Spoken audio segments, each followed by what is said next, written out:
Hello, everybody. Streamer.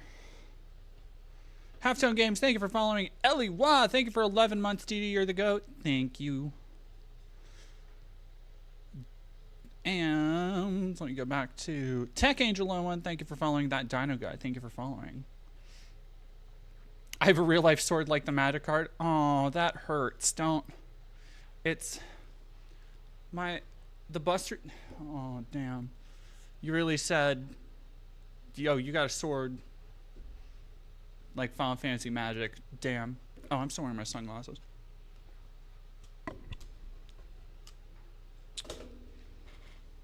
Sorry, I just took Lady out to the park really quick.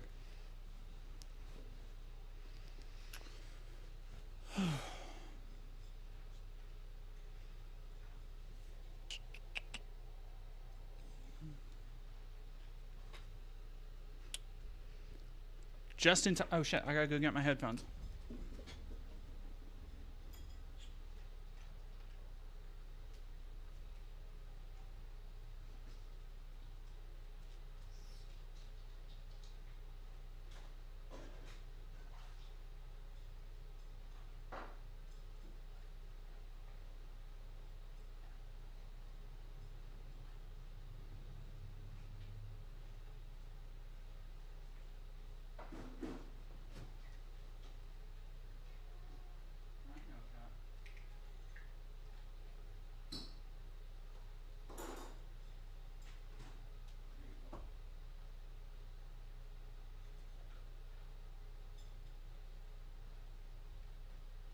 Headphones. Okay. All right. Hello.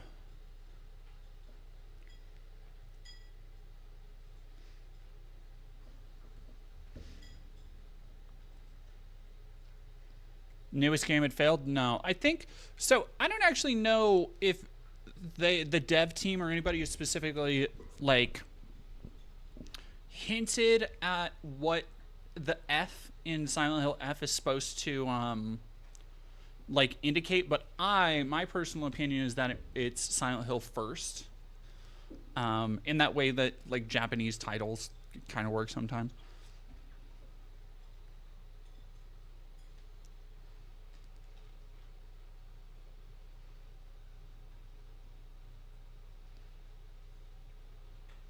What the name of the intro songs are? I do not for to remember. I'm sorry. It stands for feminism. That's true. That's probably actually true. Silent Hill feminism. No, yeah, we're gonna be so it's weird because we kind of started, not kind of started. Did I? No, I still have my earring. So we're gonna be going back to the well on somebody that we haven't watched in I think over a year, and that's Synthetic Man, because holy shit. I haven't watched his video yet, but him and there's a couple other just chud dipshits who I'll talk about it more in a minute, but Silent Hill, and I made a video on how Silent Hill 2, how people last year complained about it being wokeified because Angela wasn't sexy enough for them, even though she was based on a motion capture model. A literal fucking model, by the way. And so, yeah, it's a lot.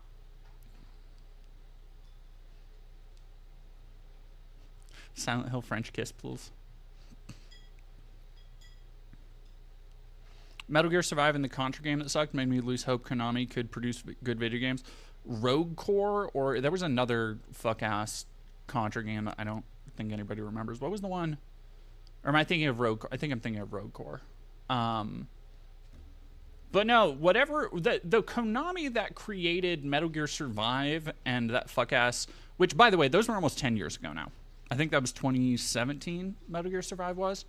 Maybe 2018.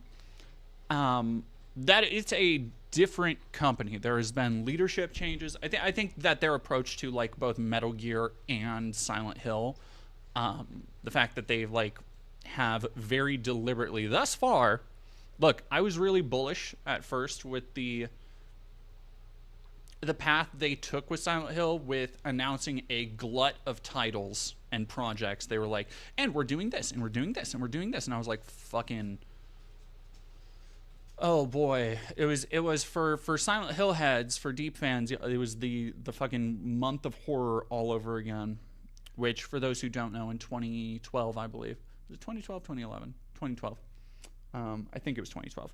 They did the Silent Hill HD collection, Book of Memories, and Downpour all in the same fucking month.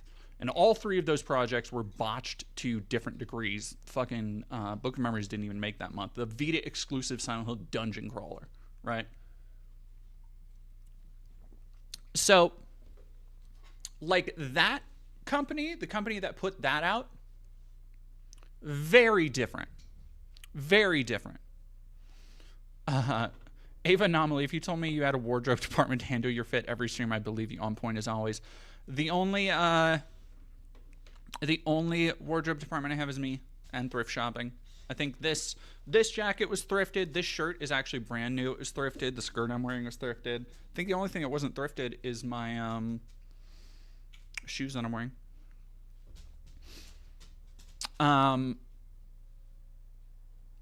Yeah, and I think the developer Neobards, I believe, is a South Korean developer, and they're a developer that they've done a lot of like work for other companies, and I've liked their stuff quite a bit. I had a weird back and forth at some point with the director of, because they worked on Resident Evil Resistance, which I fucking loved. That was the asymmetrical like 1v4 horror game that came out, launched alongside Resident Evil 3 that fucking Capcom absolutely botched. Oh, you want to talk about something that pisses me off to this day.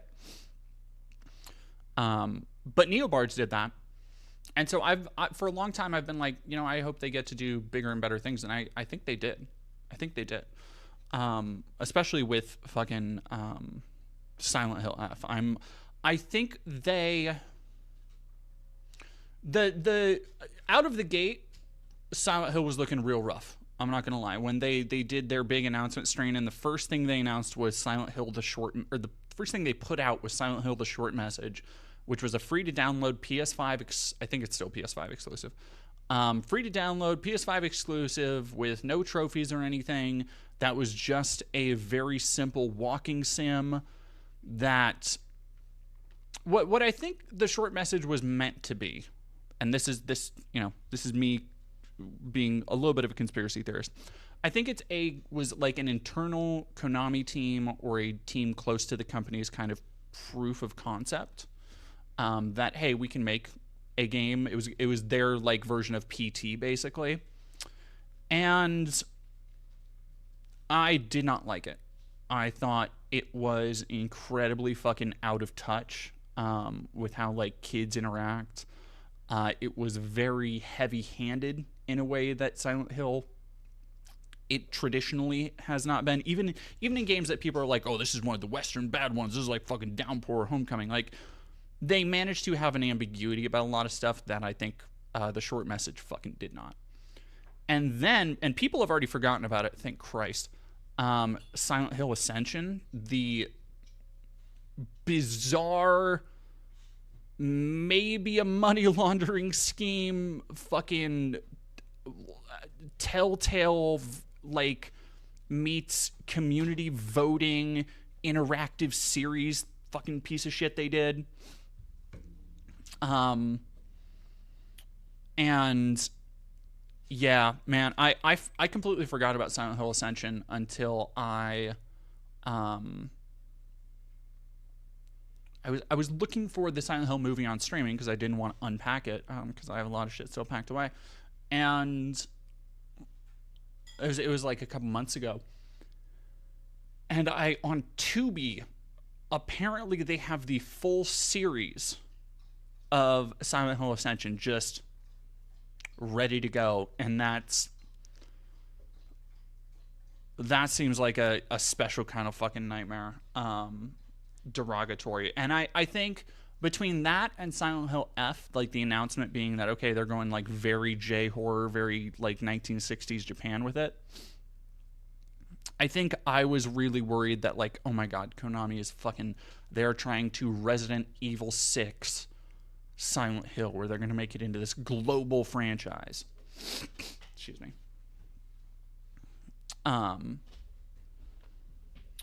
And man, it's not that. I think, and then the other misgivings I had was about like Bloober Team, right? Because Bloober Team, I think, and I talked about this a little bit last stream, I think Bloober Team has really come into its own in a unexpectedly very way that makes me very happy, because for a long time I have not, when I worked at Rely on Horror as a journalist, Bloober Team was like a fucking eye-rolling name to hear. It's like, fucking great. Okay, we got another like jump scare streamer flavor of the fucking week. There's that infamous, I think it's Germa, there's that infamous clip of him like, and that kid with the looping hallway hitting its head over and over. Spittin' Game, do you still talk to the game devs of Silent Hill Homecoming? Every now and then, Patrick Duty, I think, follows me on, one of the writers of Silent Hill Homecoming, I think still follows me. I don't think he's on Twitter anymore, but on Blue Sky, and I think we interact every now and again. Patrick Duty actually sent me, I don't have it with me, I know they're packed away somewhere, but Patrick Duty actually sent me two of my favorite little figurines. I should find him again and put him in the background of, they're these little Resident Evil zombie figures from the 90s, where they made, Toy Biz made a line of Resident Evil toys. And so having those from the collection of one of the writers of Silent Hill Homecoming is one of my favorite little bits of my collection, that I still have. Yeah, the Bloober Team thing was rough, and I did not like, the medium, what I played of it. I did not care for most of, like, Layers of Fear was the one that I'm like, oh, it's Silent Hill 2. And when it was announced that they were going to make Silent Hill 2, I was like, yeah, that makes sense. Because they just, like, they, word for word, bar for bar, stole my whole flow, Silent Hill 2. It's like, oh, damn. You really have repressed memories about killing your family? Oh, it's crazy, and the world is a reflection of the you're the real bad guy. All damn. Oh. And so going into Silent Hill 2 remake, I was really apprehensive, because also Bloober hadn't made a game at that level before. You know, they had made the medium, but the medium didn't really have combat. It was kind of a different thing, that had a horribly dog shit story. If you don't know the problems with the story of the medium, I think Bob Servo, Tortoise on Tour, those folks did a really good breakdown. Oh god, the Blair Witch game. I beat the Blair Witch game. Okay, the Blair Witch game is actually like, it's not good. There's some stuff to it that I'm like, it's so close to being, it's really interesting in some ways. The stuff with, like the dog, the stuff with like rewinding and moving forward for puzzles, like, but then they also fucking shit the bed by turning it into like an Iraq war thing in the last hour. And it's like, fuck, man.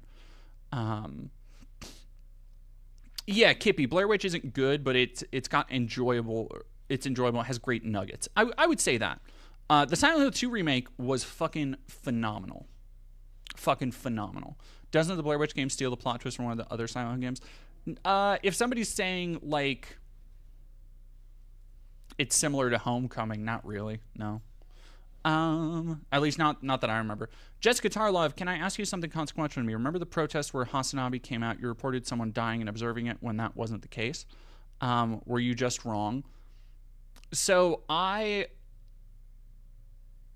what happened is because where Hassan was there, and the dude, and I talk about this in the video, I corrected myself eventually. Because what happened was, dude got shot in the fucking head with one of those. in fact, I have it right here, one of these rubber bullets.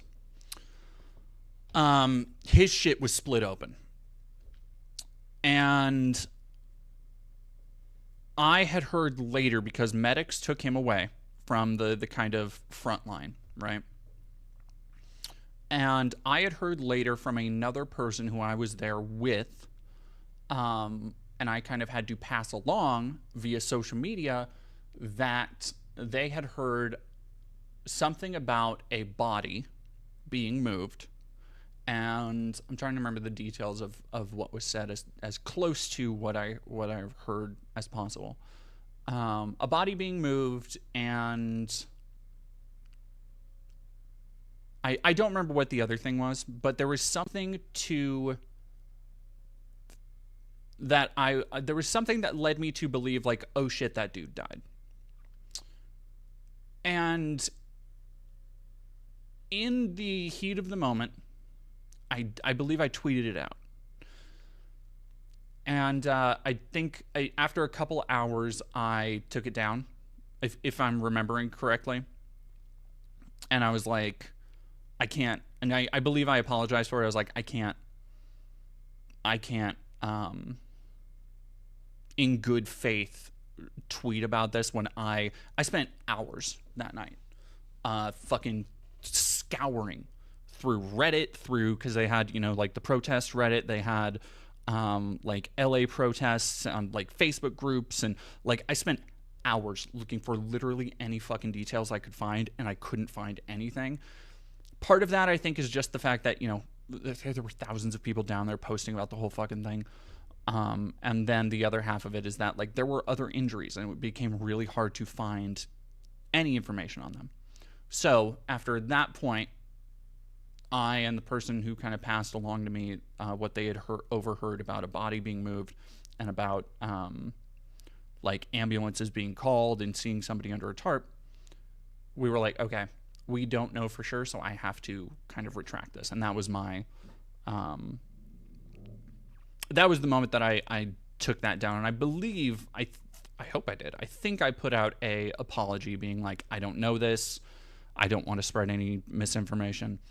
And then so when it came time to do the documentary I did on my time in LA, I kept looking. I went back. I was like, okay, you know what? Days after the fact, you usually hear, okay, if somebody died, if somebody was seriously injured, because, there were all these other fucking, like, headlines that, it's all sensational shit. It's all like, oh, this person, their testicle exploded after being shot, and that fucking sucks. Like, it sucks for them, but it also sucks that, like, that's the stuff that the media chose to focus on. And I didn't find anything. I looked really fucking hard for it. I couldn't find anything. And so I kind of had to leave it in the documentary. And I talk about it in the documentary. I show, I show as much as I was comfortable showing. So I blurred out the footage I had of the man being shot because A, I didn't want to give away his identity. B, I did not want to subject the viewers to that graphic footage. But at the same time, I blurred it out to still show, like, you could still see the figure of somebody and the sheer amount of blood, because I felt that was important to fucking see. In a horrible way, but I think that was, like, people need to have seen at least what those fucking rubber bullets do, and how they are going to be continued to be used against U.S. citizens. So to answer your question, yes, I don't know, honestly, but I hope and I believe I was wrong, and I chalk that up to, I own that. I shouldn't have tweeted that out so quickly, but let me fucking tell you,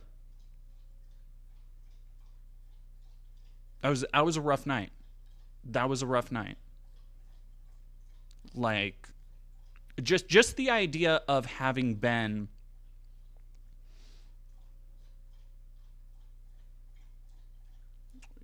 Okay, so yeah, I blurted it out. Did I manage to relay the footage to the injured relatives? I didn't. I didn't know who it was. I didn't get to like they took the medics because they immediately. I was part of the kind of like I covered with my backpack as they were launching another fucking salvo of rubber bullets at us, and that footage is all in the video because my camera's facing at the ground, so you don't see him until I kind of lift up when I go to my bag to give some med supplies. I think it was some like Bactine or something to one of the medics who's like, I need a disinfectant. I give them the bottle. I fuck off because I like that's what you do in that situation. If somebody is more qualified for medical care, which they were, I got out of the fucking way. And then it became I went right back to the front line. Almost got a shot again. Yeah, and I never saw that guy again. So I hope that he's okay. But holy fucking shit, getting hit with one of those at close range right above his eye. I don't know. And I think in the heat of the moment, I was like, oh, that dude's probably fucking dead. Jessica Tarlov, yes, they're fucked. A rubber bullet removed the skin from my neck and crushed my cell phone in my pocket on the same night. Oh, God, yeah. I only wanted to know what happened. Hope you don't think I'm accusing you of anything. It was what I saw on Twitter. I know you were there. It was chaotic. Yeah. And I that's something I don't know. It's one of those weird things where I am technically a like independent journalist, but I don't have an editor. You know, I don't have somebody who's like, oh, you can't do this, or you have to verify this. And so like that was a learning experience for me of like I still cannot let at a time when emotion was running so fucking high, I cannot let my feelings or my fears get the better of me in terms of reporting. And that was my kind of impetus for taking it down.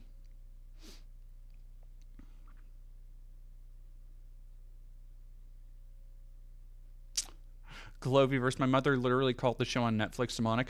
Okay, so I do want to... No, I haven't seen the new Taylor Swift thing. Man. That's crazy. Somebody asked if the Shadow the Hedgehog is the Build-A-Bear one. No, I just got it from AMC Theaters.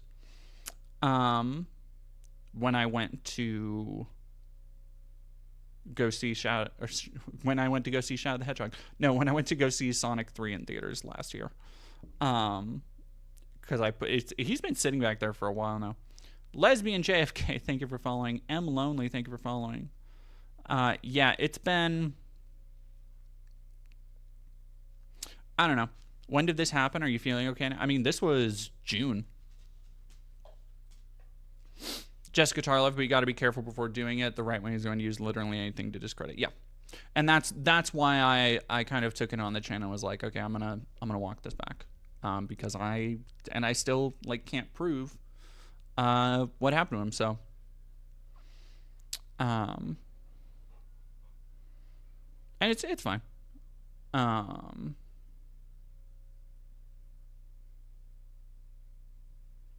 But yeah, this was back in June when I was at the LA protests.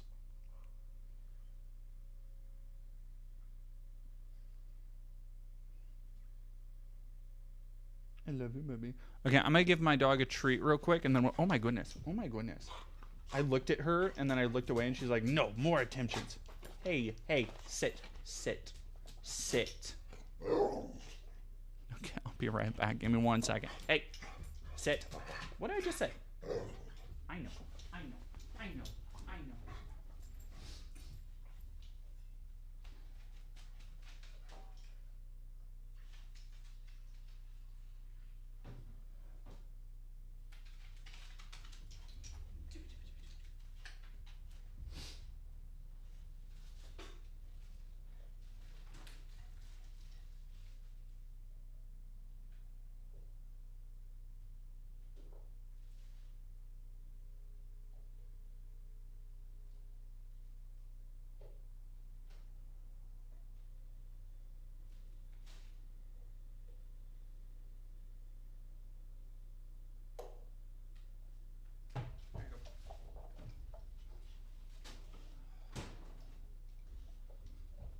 Righty.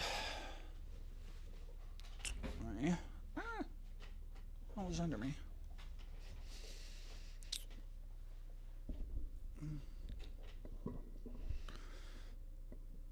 Doggy gets its treat, but not chat. Or being sat next to a cacodemon for that matter. Yeah, it's been a busy day because so thankfully, I have a couple videos coming out soon. And social, yeah, no, my little bug, my little baby, and my cat is just, she's Batmaning right now. She's scowling over the horizon like a little gargoyle. Oh, it's so cute when she yawns now because she has no toofs. She has no toofs. Oh my God, Bad Bunny on the Super Bowl. I could not give a fuck. Like, I just don't give a shit about like pop music or anything having to do with that. Blue Thunder, thank you very much for subbing with Prime. And then the Netflix thing. So I want to talk about this really quick because if you haven't noticed, and which it's probably been easier not to notice if you are, you know, good for you, not on fucking Twitter. They have been... Yeah, okay, so Kippy, what is the Netflix thing? I don't know how it started, but I guess 2 or 3 days ago, it's been both... a lot of it's been spreading from Haya Rychik, Libs of TikTok, and Elon Musk. Fucking... Why does Cat have no tooths? She got them all taken out. Because she was having, like, teeth issues. She's just old. How does the cat eat? She eats hard food. She's lost a bunch of weight, but I have seen her eat hard food more recently because I think she just like wets it down piece by piece. She's so fucking picky though because she only likes her food, and it's been a nightmare. But she is still eating, is still drinking, so I'm not too worried about her. But I'm hyper vigilant about my animals. So, but what was I saying?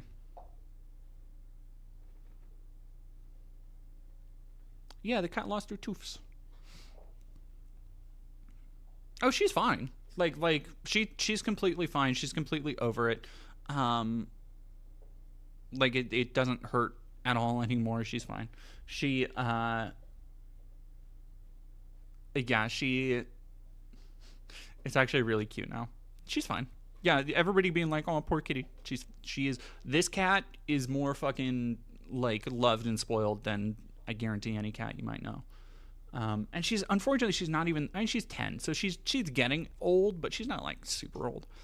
And goodness gracious, she has been so much more, honestly, since getting all of her teeth extracted, she's been so much more herself than I've seen her in a while.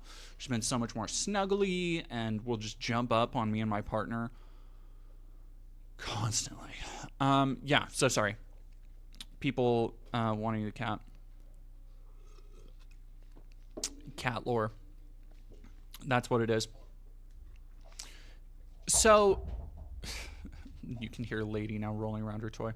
I don't have Netflix anymore either. And I just fucking canceled Game Pass too, which is kind of a bummer. I might actually undo that for just this month because Ninja Gaiden is coming out and I don't want to spend $70 on it. But I haven't had Netflix for months. God, it's probably more than the months. I don't miss it. That being said, the manufactured outrage over children's shows having queer representation is so annoying to watch. It's so annoying to watch fuckos like Haya Rychik, fuckos like Elon, you know, because here's the thing that fucking that pisses me off is that Haya Rychik doesn't do like she calls herself and sells herself as a journalist. She is not. She doesn't do research. She doesn't have her own sources. People send her shit. Like people just DM her, "Hey, my kid was watching this." Like, if you ever find where she talks about her sources, it's just people sending her shit to be mad about. And so at some point recently, somebody sent her something from, I think it was the Dead End Paranormal Park, which was a animated show from a couple years ago, 3 or 4 years ago. I don't know. And it has led to this because Elon is terminally online brained and hates anything to do with trans people or trans kids. A lot of this shit's been amplified by Elon, and it just keeps stacking on top of itself as more people, I am assuming, because like Haya Reichik is not fucking watching these shows. Haya Reichik is not doing, she's not doing her own research, you know. And so you can go into the Libs of TikTok feed, and it's just a bunch of, you know, it's a fucking nationalist nightmare. But then in between that will just be this grown-ass woman with the brain of a fucking fish, just dumb as a box of rocks, whinging about shows that were canceled like 3, 4, 5 years ago having a gay character in an episode. And it's just like, who gives a fuck? Who gives a fuck? I just, Yeah, I'll be right back. Give me 1 second.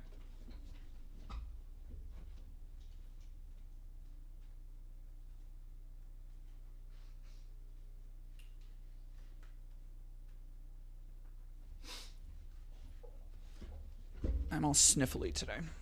No, Haya Reichik is the epitome of that one meme. It's like, I do not support all women. Some of you bitches are very dumb.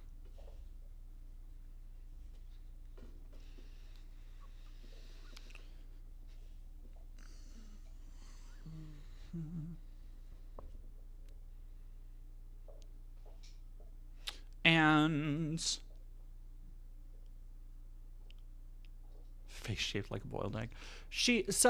And so it's become like a litany of other shows that I don't, because I'm an adult and I don't watch a lot of TV to begin with, and when I do, it's not generally going to be like a kid's show unless it's really, really great.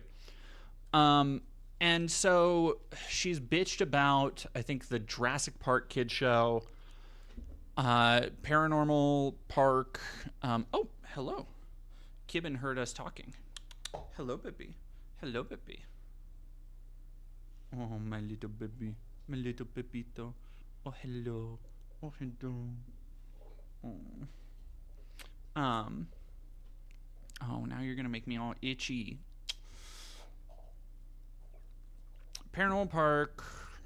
I don't know. There was some fucking other one. There was like, I don't know. Like it's just a bunch of goddamn. It's a bunch of kid shows. Like who gives a shit? I cannot give a fuck. It just. Kibben, do you want to say something in 4-tube mic?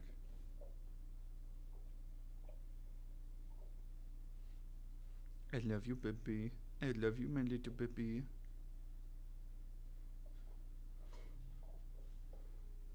Un gatto. Un gatto. Transformers. Yeah, most of the... Transformers was one of them. Well, and she's bitched about Nightshade, who's the non-binary character in Transformers Earthspark. Which, God, what a fucking mishandled thing that was. That's a fucking bummer. That had such a great first season. Like, you want to talk about stuff, that was when I was going through my Transformers phase like 2 or 3 years ago. What a great fucking first season, and then just like, damn, that shit sucks. And that first season like had such a cool art style. Yeah, bummer.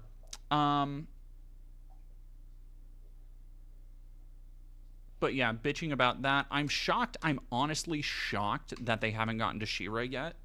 Because, like, not only is She-Ra a show that has genderqueer characters, like, effeminate masculine characters, like, non-binary characters, shapeshifters, but it also focuses on a core lesbian romance.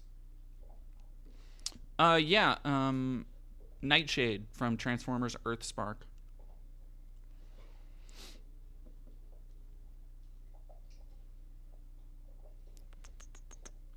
Hello, baby. Why are you reaching for me? Why are you reaching for me? Whoa. She's looking up at me with lovey eyes. You're so baby. You're so baby. Yeah. What if I put more wrinkles on your brain? What if I go like that? I put more wrinkles on your brain. I love you. Yeah, She-Ra is beloved and highly successful. They only go after low-hanging fruit. So, I think She-Ra actually was quietly buried in the last half by Netflix. I think once they knew what Andy Stevenson and the like writing team had planned, and especially how much attention it got from like queer outlets and stuff, I think the powers that be kind of quietly let them finish out the contracted work.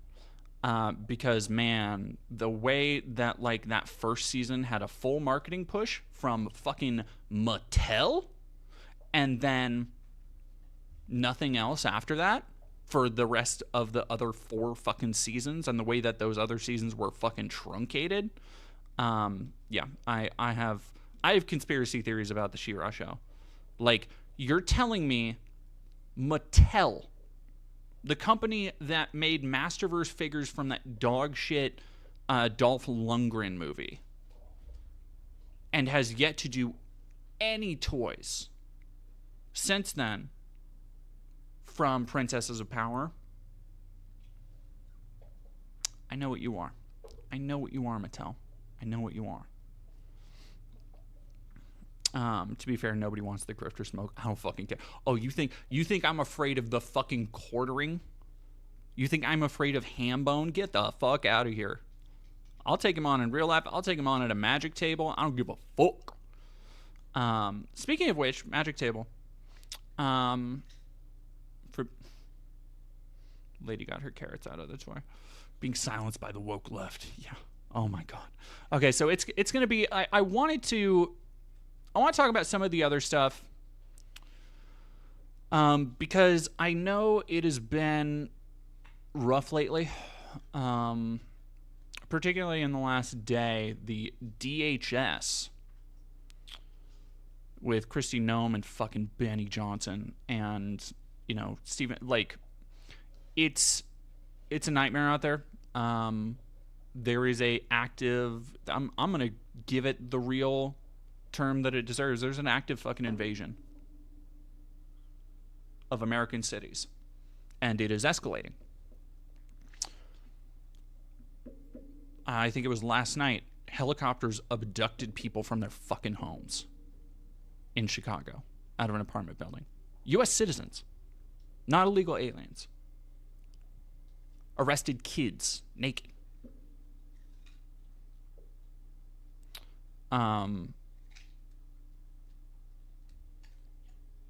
It has been, if y'all haven't heard about the stuff in Chicago, it's rough. The images, the videos coming out from, and this is another reason why I've been, like, somebody asked me a little while ago, hey, why do we fucking, or like, why are you still on Twitter? And I explained it, like, that's where a lot of news is still coming from. That's where a lot of people are still focusing on spreading videos. Like, there's a lot of shit that doesn't get spread on Blue Sky, especially when it comes to, like, Gaza and Palestine. And I think that this is going to be a similar thing, where I think a lot of it is going to be spread by well-intentioned libs, but a lot of it isn't. A lot of it's going to be buried. And I think, as nightmarish as it is to contemplate, I think the lack of moderation on places like Twitter will lead to you being able to see more of that shit as it's happening. Because the videos coming out today of just flanks, dozens of fully armed, fully kitted out ICE agents walking down the middle of fucking suburban streets are nightmarish.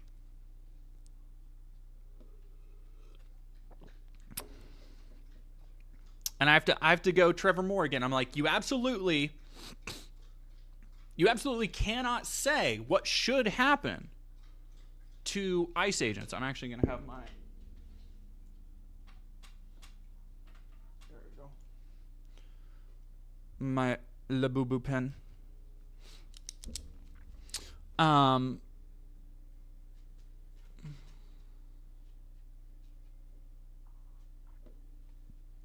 The video...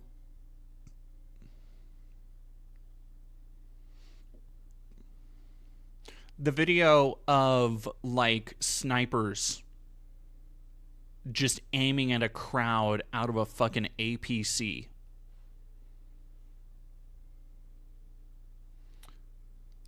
Kristi Noem saying that, oh, we're going to go to Portland next. As they're still fucking talking shit about, like, Portland is like it's this hellish wasteland. No, it's fucking not. Go look at any fucking video of fucking Portland. Like, get the fuck out of here. But that is not going... Reality is not going to stop them. This is one of those things that, like, I've seen people talk about, and I want to address this, because I want today to be kind of more of a reprieve stream from these horrors, but we need to keep the horrors in mind. We cannot just ignore them. We can't bury our head in the sand. I won't allow it. And part of that, I think, is that so many people, like, I've had a lot of people be like, I can't even watch the streams lately because there's so much horrible shit happening. And I get that. So we're gonna laugh at some chuds. We'll, have some fun tearing apart dipshits like Synthetic Man in a little bit here.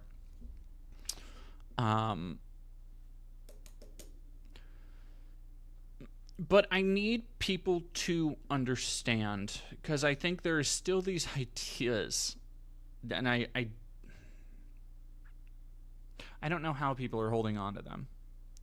Maybe it's just that they're insulated from this. Maybe it's just naivete.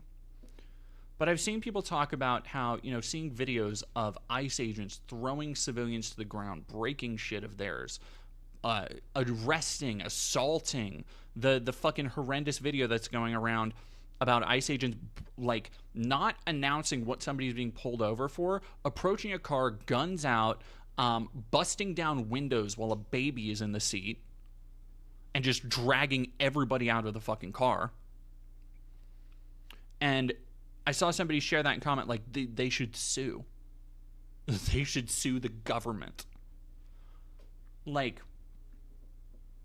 dude, the government doesn't care. That suit will get thrown out. Do you think that ICE agents are just doing this just because they're the bad apples? Or do they feel somehow sanctified that they can do this with impunity? Because that is the actual case. They have a free mandate to wage war on the citizenry, and it is only going to escalate from here. And I need people to understand...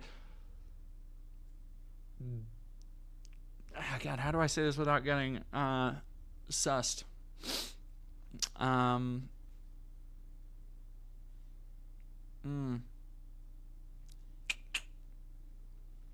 Look, you absolutely cannot say what should happen to ICE agents. You absolutely cannot say what literally the founding fathers would have advocated for with a tyrannical government overstepping its bounds. You cannot say that. You cannot say that this is technically the purpose.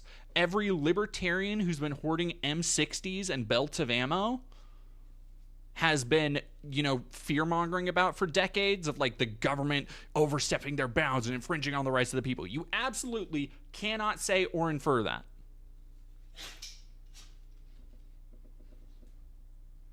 But for now, you can think it. No, I'm not thinking M16s. I'm thinking M60.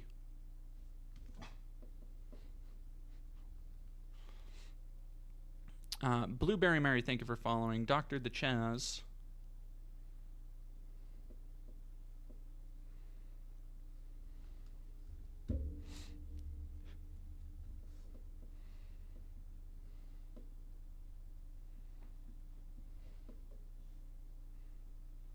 Hypothetically, let's just say, for the sake of argument,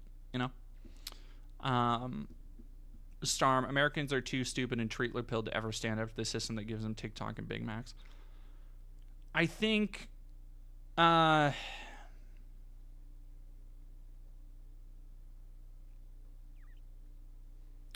I think there's a truth to that. I think there are so many people who it's going to take a minute for them to see, like, how bad it's going to get. This shit is... It's scary. And, I feel... I had a bit of a realization, though. Is that the reason they continue to push this hard is because even though they desperately want to be, they're not winning. Like, they really expected that they would get in office, that they'd be able to force all this shit, and that the culture would just acquiesce. And it pisses them off so much that it hasn't. It pisses them off so much that there are still people willing to take to the streets.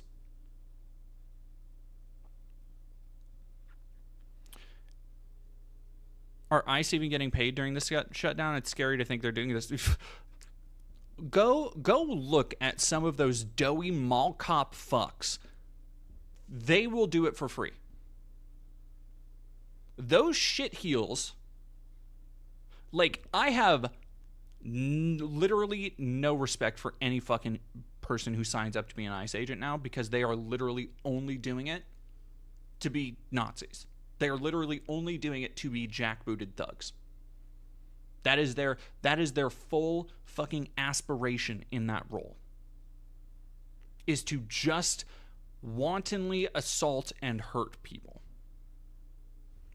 That's it.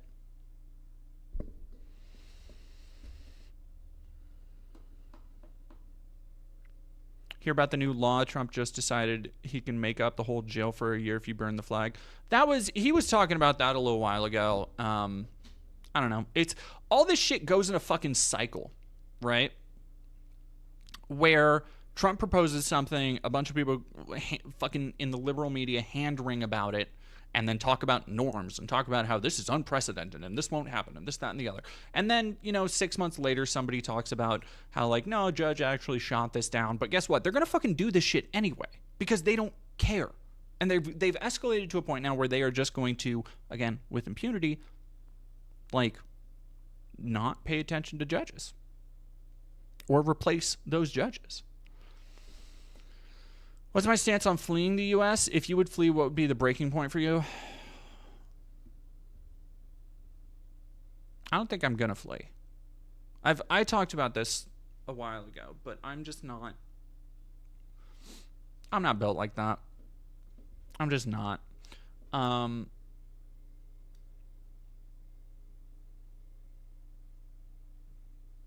If the worst comes to worst, I'm still going to still be here. I guess I am close to Canada, so, like, if we are talking hypothetically, for the sake of argument, right? If they start rounding up trans people to put us in camps, I just go to Canada. Yeah, oh boy, I did see those fucking FBI. Oh god, let me actually, really quick, I need to pull up my stream stuff.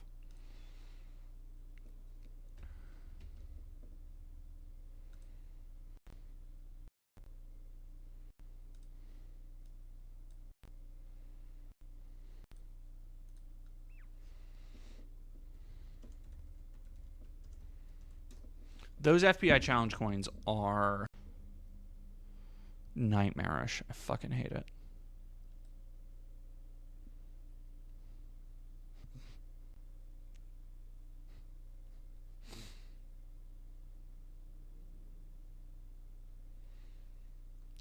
Custom FBI challenge coins.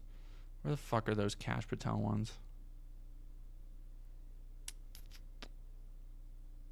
There you go, from the Atlantic.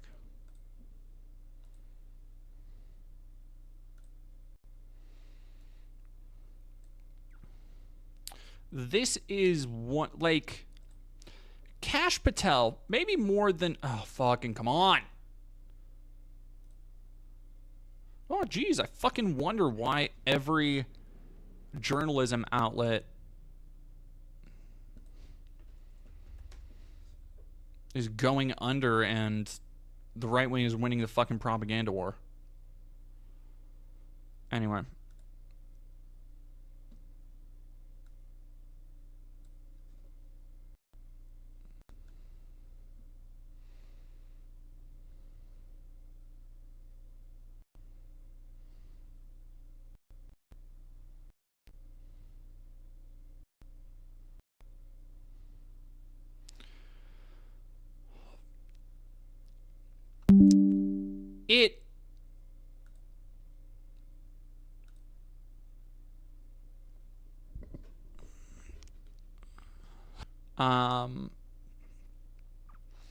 Yeah, there's a lot going on here.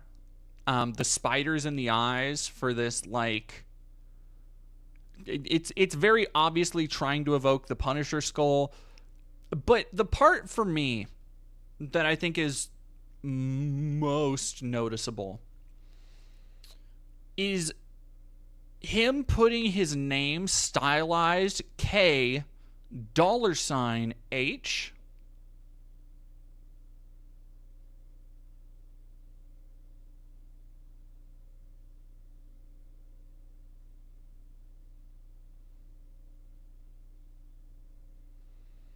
All right, I'm getting unconfirmed reports on Twitch that the stream went out.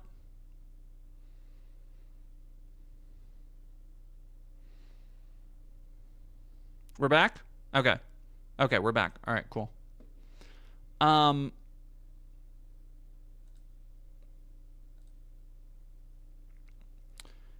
No, somebody said, like, yeah, you're not that guy. You're not that guy. You might think you're that guy. You're not that guy. Trust me. You're not that guy. It's just, it's so cringe. And I think that's what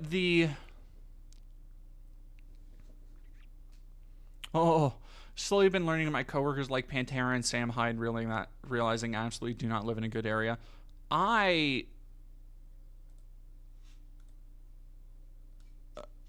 Yeah, I heard Sam Hyde's parts of Sam Hyde's podcast for the very first time when he was making jokes about fucking libs of TikTok. Holy fucking shit, dude. That is the most unfunny shit in the world. Like, y'all. Wait, is this made with tax money? I'm fucking sure. I'm sure. Some of them are. I wouldn't be surprised. Who's a porpoise? Thank you very much for following. Black Rat and Sylvie Spark, very much. Thank you very much for following. Oh shit, I didn't even fucking slow-mo expand. I'm so sorry. Thank you for Prime for 9 months. They're trying to send a message. Do not try coming to America unless you're white as the driven snow. Yeah. Or you can make them money. That's really the... Like, and here's the thing. This actually is a perfect jumping off point into our main topic of today, which is the nerds freaking out about Silent Hill being woke. And it's just when your entire worldview is driven by grievance, when all you really have is to complain about shit because it either isn't for you or you are offended by its sensibilities, I think more and more people realize just how, not just miserable, but how soy it all is. How fucking Reddit your life is, that, like, this is rough. Like this shit right here.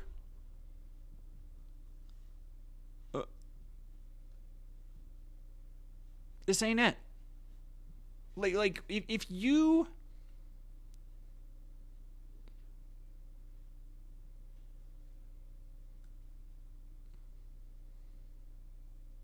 Oh, yeah. Thank you, Daily Coast, for telling me about Brent Herring's new fucking... What? They didn't cry about Heather in 3, but they have to cry about Hinako in F now. Okay, so...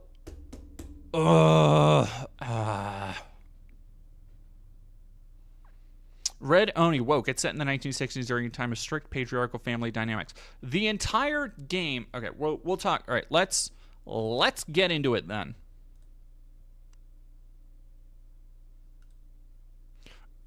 Chat.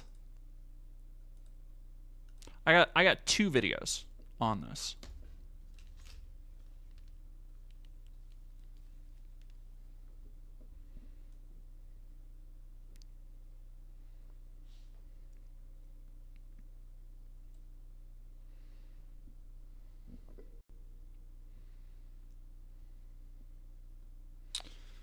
Silent Hill feminism, Tylenol, great. So I wanna start off before we get into this video by what dipshit rants it? Griffin Gaming, starting off with Silent Hill F is feminist propaganda. Oh.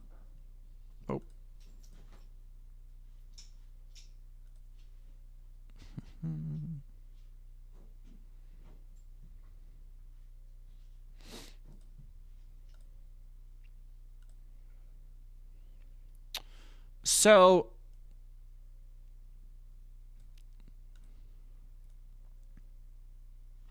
I want to talk a little bit about, before I get into this, I knew it was Griffin Gaming. Yeah.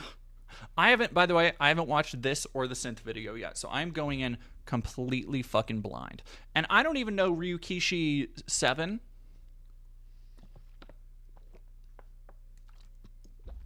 I have to work up to synth. Somebody in chat saying they're surprised I'm not doing synth first. I gotta work up to that shit. Like, honestly, I feel like I already know what he's gonna fucking say. And like I don't remember if I've ever watched Griffin Gaming's shit before. The name doesn't ring a bell. Maybe I have on stream. At some point, all these dipshits kind of roll together, but I at least know that I am not already tired. I'm sure this will wear off. I'm not already tired of Synth's voice, or Griffin's voice, the same way I am with Synth. Higurashi, yeah. Again, I don't know Higurashi. I don't know from Higurashi anything, and Umineko. I've heard good things about Umineko though. It is...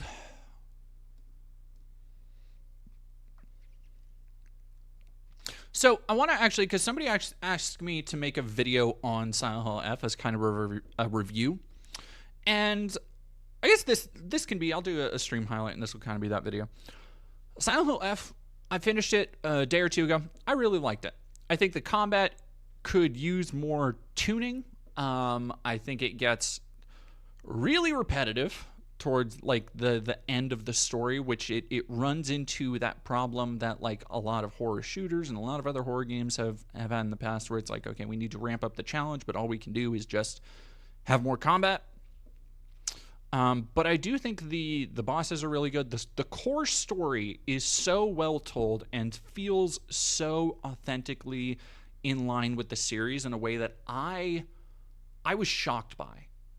Because Silent Hill has such a very specific flavor. That's a combination of parts between like Akira Yamaoka, between the writing and the fact that a lot of those games were translated in a very kind of Lynchian way. It's a really good, I think, first step for the future of the series. Like if you look at Silent Hill 2 Remake and then this, I think it's undeniable it's going in a really fucking great direction. And I say that notably as a Silent Hill fan.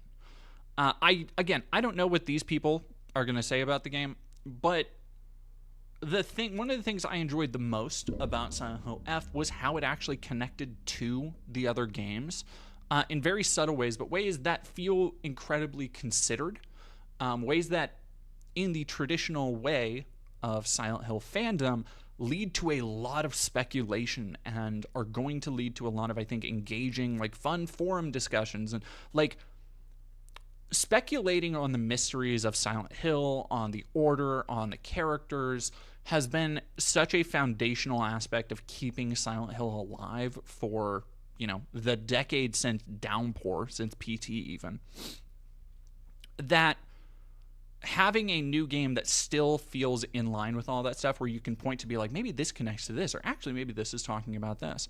For example, there are a lot of little ties to, I don't want to spoil it because the game just came out.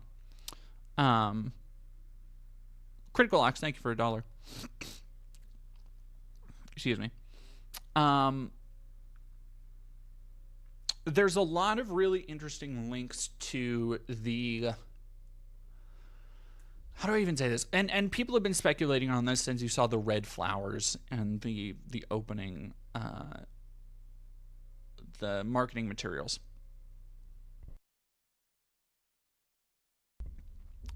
But the drug, the white dahlia, that was the drug used by Lisa Garland, by Kaufman in Silent Hill Origins and Silent Hill 1, that the cult members had, that like it has hallucinatory effects, that ties into Silent Hill F. And without spoiling anything, because it is deeper than that. It is not just like, oh, it's all a dream. It's deeper than that.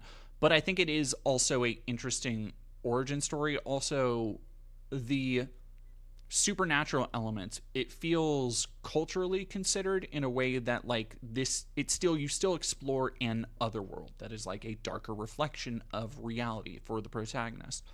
And then there are a lot of like similarities, I think, obviously being the only two female protagonists in this series, unless you count, some of the spin-off comics, or like Anne's Story, which was a spin-off comic for Downpour. The only other female protagonist of the series, both being teenage girls, between Heather Mason and Hinako. There are a lot of similarities, and even stuff that, so one of the coolest things about, to me, Silent Hill F, I haven't finished my second playthrough. White Claudia, that's what it is, not White Dahlia, sorry.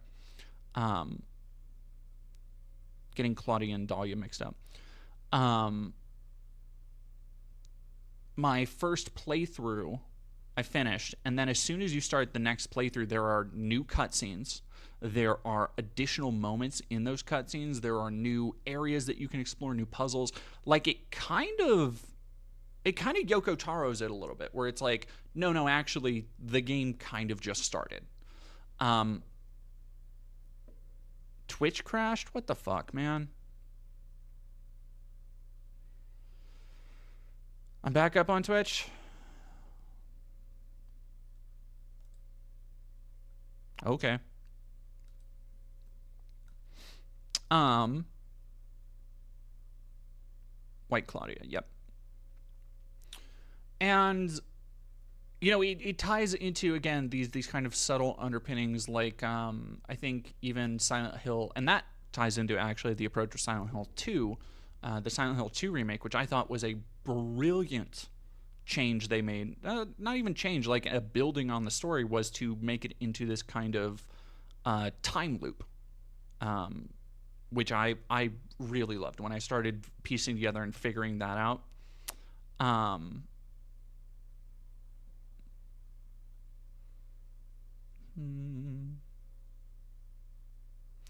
And sorry, I'm just reading chat to make sure I'm not crashing. If you don't see DD, refresh. Yeah, if you're on Twitch, or if you came over here from Twitch, go restart it.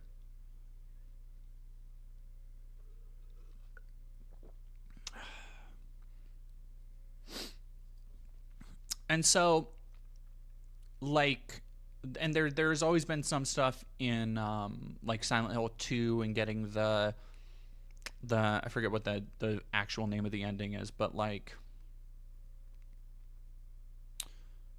so okay, Yenzo628. So Silent Hill F is all about Hinako not wanting to grow up? No. I saw the fox guy she might marry, and he seems to like Hinako for how she is. Granted, it fucking sucks in 1960s Japan. You can work a job and be whatever you want as long as your husband shares your belief. So the fascinating thing is how it actually handles these issues around like feminism from a very multifaceted standpoint. One of the things I like the most is that the fox guy, knock it off. The fox, kind of the fox prince character, that you, which first off, okay, another similarity that like when you start up, okay, let me finish my first thought. When you start up a second game, there are, and maybe I just didn't find it in the first playthrough, but there's a note that literally both describes Heather and Hinako, talking about how like local legends in Japan would talk about how like, you know, a otherworldly spirit focusing on a young woman as like a vessel or to steal them away to marry, which granted, you know, not exactly the same as Heather, because I was more of like a god impregnation situation, but it is very similar. Like it's you know, the parallels are there. And the Fox guy is because you get gosh, I don't want to spoil it. I don't want to spoil it because I think the story is really great and I think people should experience it. Carnell, I've never played these games at all. How much should I go out of my way to do so, if at all? If you can download them on emulators, play through, or I would start with, if you have an Xbox One, the HD collection is backwards compatible, and that has 2 and 3. Very bad versions of 2 and 3, but they are still Silent Hill 2 and 3. That is an easy way to play those. Silent Hill 4 is on GOG. Homecoming is on Xbox and Steam, I believe. And Downpour is nowhere to be fucking found.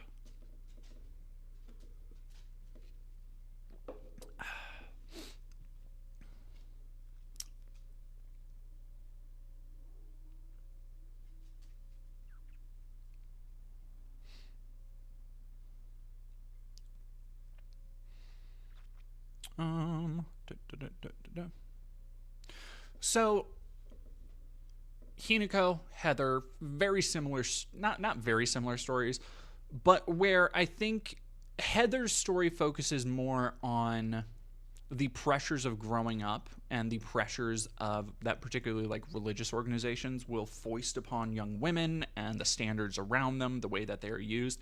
Hinako's story is more about societal expectations, and being forced as a woman to do these things that are just not who you are or who you want to be. And it ends.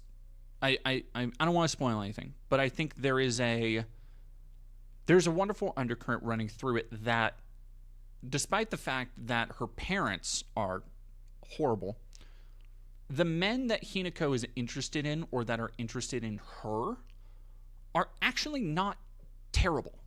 Like, and maybe it was something that I missed, but like the fox spirit, okay, it's a twofold thing, right?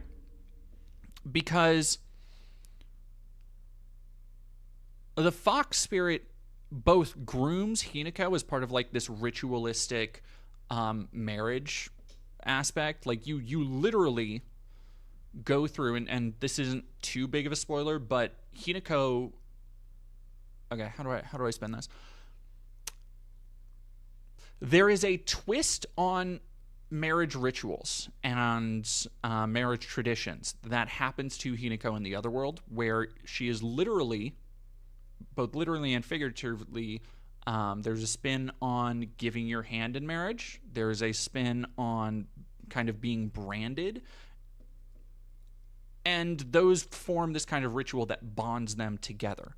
The way that it has like the player take on a subservient role in the other world, where you literally are constantly told like, follow this man, follow, not like, you know, told follow specifically, you gotta follow this man, but it's like your you know, objectives will be like, follow the fox spirit, follow this person, follow this. And so it puts you as a gamer in that kind of like subservient backseat role, despite the fact that Hinako doesn't really want that.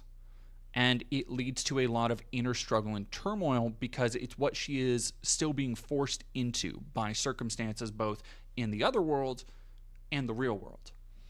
And And then the way that the real world is kind of manifesting that in the red flowers and the story behind that stuff with her friend Shu, who is like this kind of like longtime friend / confidant that some of her other friends have jealousy over her relationship with. It's really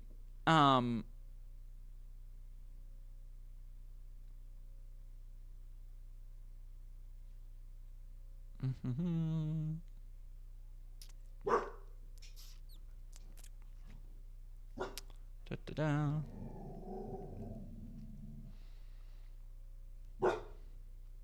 Sorry, I'm going through and reading people's input on this, though. Da-da-da. Controversial opinion, Silent Hill 4 is my favorite. I like Silent Hill 4 quite a bit. Silent Hill 4 is a so it's set in Ibisugaoka, I think.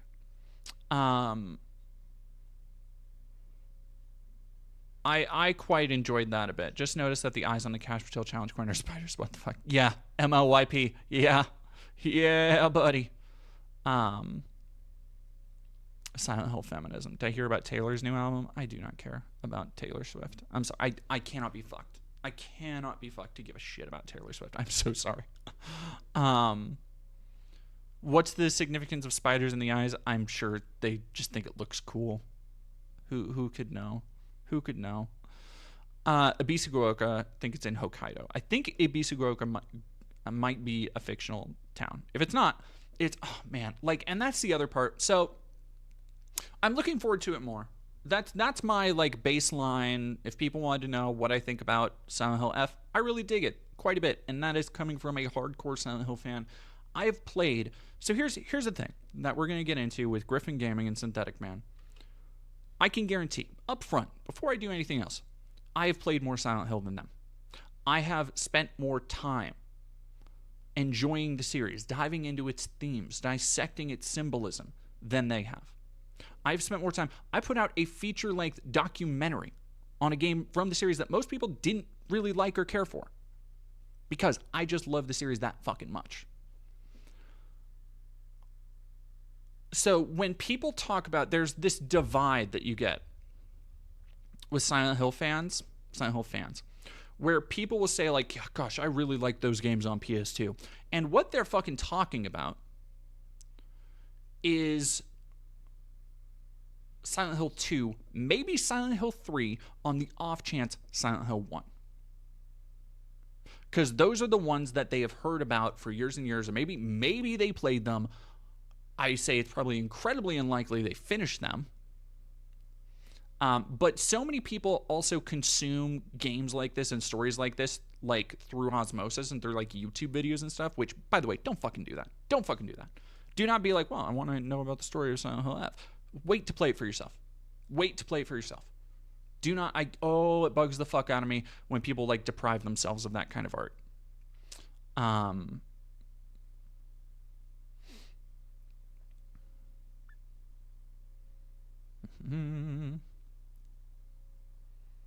read the baddies. So Silent Hill has reality that is layered on itself with the fog world and then the other world. Yes, and it varies from game to game, but there is always some kind of like, because sometimes there are actually like 3 overlapping realities technically. Silent Hill 2 has that. Silent Hill 3 kind of has that, where there is like the kind of fog world, there is the other world, and there is something that is akin to the real world. But yeah.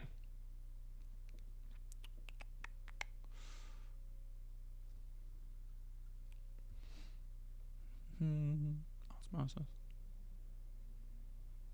Tearing me apart, Lisa. That's very funny. Nathan Drake, thank you for subscribing. And KiwiTB, goodness gracious. Wow, 20 months. You're telling me. Forgot what a good Silent Hill starting point. If you are unable to play the original 2 and 3, and you know what? If you can find a spoiler-free walkthrough, I get it. Those games are not super easy to go back to. With walkthroughs, it makes it a lot easier. Because if you fucking, like this is tips for the chat to get into, and again, as a longtime Silent Hill fan, I have played those games. I've played 2 and 3 so many times through that, like, the puzzles do not give me pause anymore. But when you look at them, it's one of those things where if you watch, like, Let's Players sometimes come into these games with fresh eyes and they're just like, what the fuck do we do? Where do we fucking go? What is this? What? And it's like, oh, right. Like, I've just fucking... Like, I've played through these games so many times. Like, I've done the 3-hour run of Silent Hill 3. Like, Silent Hill 1, still pretty fucking solid to go back to. Not gonna lie. And I think there is something to... Silent Hill 1 still is, like, my favorite opening of maybe any game ever. Like, it's really fucking up there. And I think the kind of modern fixation with, like, polygonal and analog horror has really brought back Silent Hill 1's flair and flavor and the appeal of it, because it is such a unique, macabre, weird fucking game. If you don't know the story of Silent Hill 1, not the game itself, but the development, it was basically... Okay, here's a weird similarity for you all. Silent Hill 1 and Shrek have oddly similar developments, where they were both these projects that the companies who produced them just kind of threw the people that they didn't know what to do with. Like, they both became these projects that were like the dungeon. Like, you were going to work on this thing. Like, you got sent to the Silent Hill dungeon. It's like, fucking... Yeah, we got Akira Yamaoka, we got Masahiro Ito down there. We don't know what the fuck to do with these people. And then they made something that was great because they were kind of uninhibited, and like the people in charge, the money people, weren't paying quite as much attention. So all these weirdos and freaks just got to fucking go off and do their own thing.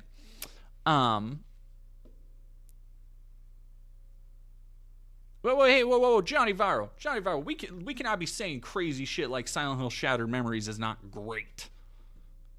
Silent Hill Shattered Memories is pretty good. If you can play, I don't know, Silent Hill Shattered Memories is a weird game. It's not a good remake of, well, it's a different thing. Like, it is not, don't play Silent Hill 1 and then go into Shattered Memories expecting like a Silent Hill 2 to 2 remake situation, because Silent Hill Shattered Memories is such a incredibly different thing, but it's so fascinating. Shattered Memories is such a fascinating game. It's really easy. The puzzles are really simple, but the way that it does this thing, this like psychological profiling thing, where the choices you make literally change. And I mean, like, small stuff. Like, you'll be, in these psychiatric appointments in between playable sections, and you will, they'll be like, oh, paint this house the way you think it will be. And then like 15 minutes later in a gameplay section, there's a house that is colored like you colored it on fucking crayon. It's a crazy game. It's a very strange game. Silent Hill 2 remake, never played original, hit me on such a deep personal level. I had to sit back and think about that game a lot when I beat it. And there is a Silent Hill 2, the original, has the reputation it has for a reason. It's not the gameplay. It is the story. Because Silent Hill 2 was not only an entirely different fucking thing than Silent Hill 1. They made the right choice in going back to 2 before remaking 1 and then 3, because 1 and 3 are continuations of one another. Silent Hill 2 is its own story. That just happens to take place in this like pocket universe reality of Silent Hill. And it is one of the first games that a lot of people played who were really struck by how artistic it was, how emotional it was, but also how maturely it handled. Like you go back and look at like even game magazine covers. You're talking 2001, that era of like the opening of the PS2. And the way that they would talk about things like sex, sexuality, women, and it was so just fucking gross. It was so juvenile. So to have this game that approached incredibly dark, incredibly nuanced topics, like, for those who aren't familiar with the story of Silent Hill 2, it basically centers around these multiple characters who have been drawn into this town for reasons kind of beyond their understanding, as the town manifests their kind of worst fears and nightmares. And as you learn more about these characters and their individual traumas, it is so, like, it is dark in how it approaches these themes, dark but honest in how it approaches these themes of suicide, addiction, abuse, sexual abuse, but in a way that is also was so ahead of its time for the maturity it gave to these, not just the maturity it approached these topics with, the gravity it really tried to imbue in how it was approaching these things, because these, they were like creatures and stuff that were manifestations of these ideas, but also the credit it gave to the audience to be able to parse that, be able to understand that, and on some level have it emotionally resonate.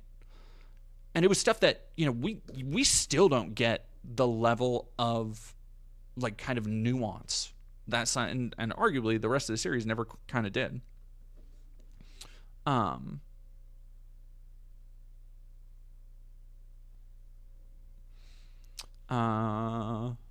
Yeah. Dead Domain, the game hit uncomfortably close with the whole situation with Mary. I was spooked how much I related to a bit of how James processed a terminally ill loved one.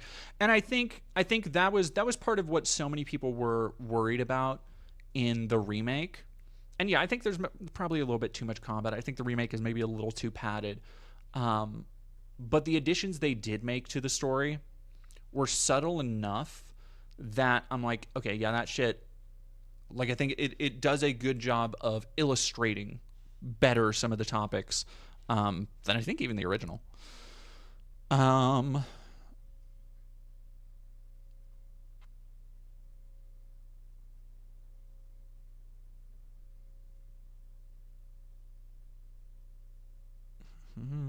does the Silent Hill Pachinko machine? Pull the lever! Fighting Hobbit, thank you for 50 bits. If you haven't read Silent Hill Dying Inside comics, especially the issues drawn by Ben Templesmith, they're really fantastic. They're all set between 2 and 3 and give you a real sense of what the power of Silent Hill does to people.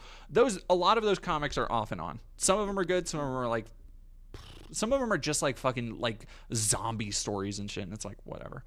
What is my favorite? God, I don't know. Like, honestly, Homecoming has a special place in my heart just because of, like, I have a lot of memories tied to it.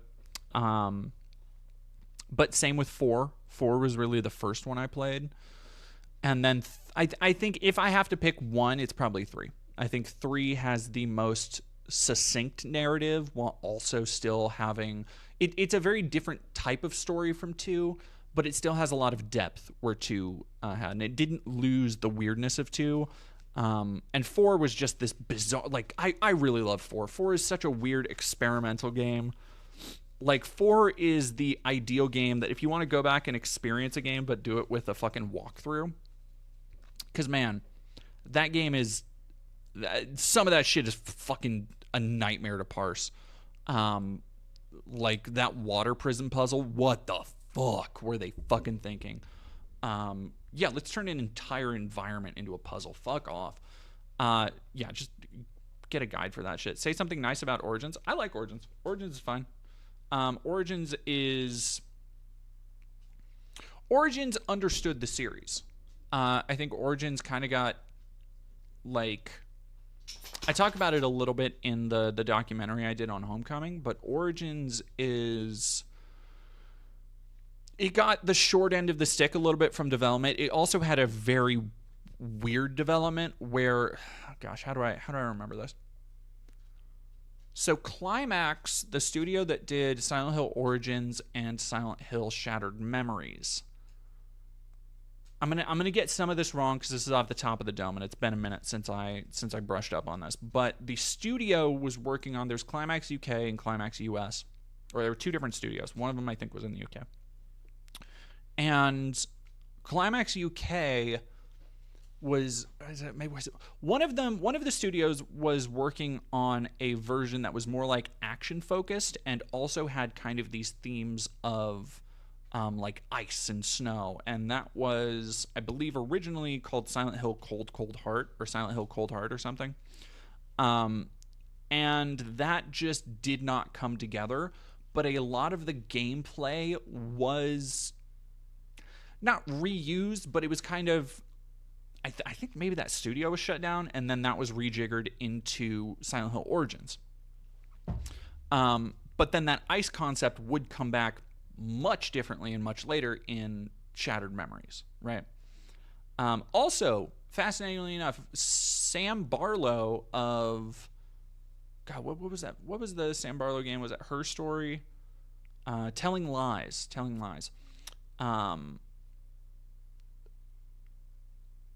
Was the primary writer, I believe, for both Shattered Memories and Origins, kind of before he was doing his own stuff. Yeah, it was a weird fucking... I don't know. Between that and Silent Hill Homecoming, I think the Silent Hill series is a great example of how you can look at, like, video games are a miracle that any of them ever fucking get made, and that they're even playable or coherent. And I think that's kind of where I come down to, like, Origins. And as a story, as a, like, prequel story where you have to introduce Travis Grady as this entirely new character who has his own set of traumas, I think it rides a really fun line that I really enjoy between, like, it is kind of a Silent Hill 2 story about this person who has his own fucked up history with the town, but also it is this story about like you are encountering these characters during the kind of downfall of the town, and, like, you know, because it opens with you carrying Alessa's fucking charred body out of the cult house. Like he runs in to a burning building to save this little girl, and yeah. And then I really like Downpour. Downpour is maybe the number one example I can think of a game that had so much promise but was so clearly fucking kneecapped by the publisher.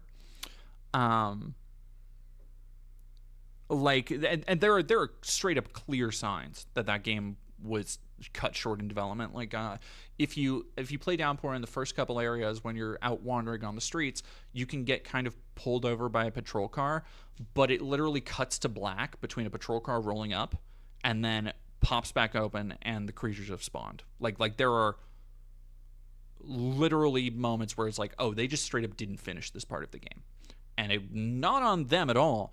I think there's actually there's something to be said for Downpour did so much right. Downpour and Homecoming did so much right that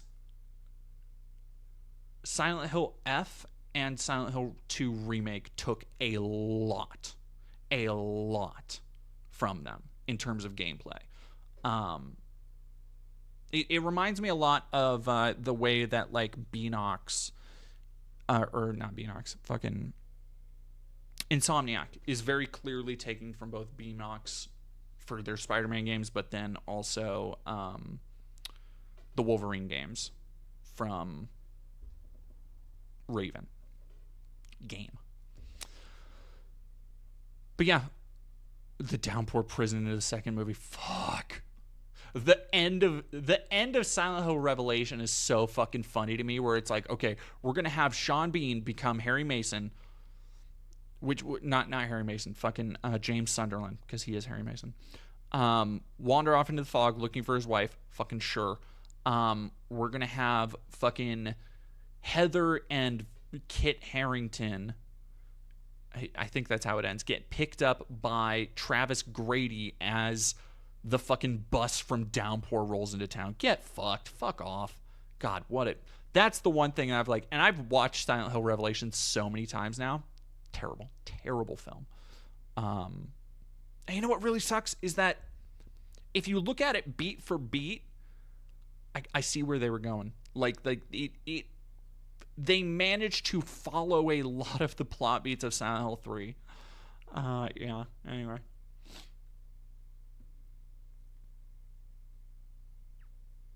Wasn't Homecoming and Downpour also slated between both movies? No. Homecoming based a lot of its stuff on the movie, like especially the depiction of Pyramid Head or the Boogeyman and the other world. I never really minded that. Like honestly, I think yeah, and I think I don't know. Murphy Pendleton I think is a really interesting character. I think the stuff they did with fucking Officer what's his nuts oh, that little slime bowl corrections officer and all this stuff with Anne and her dad.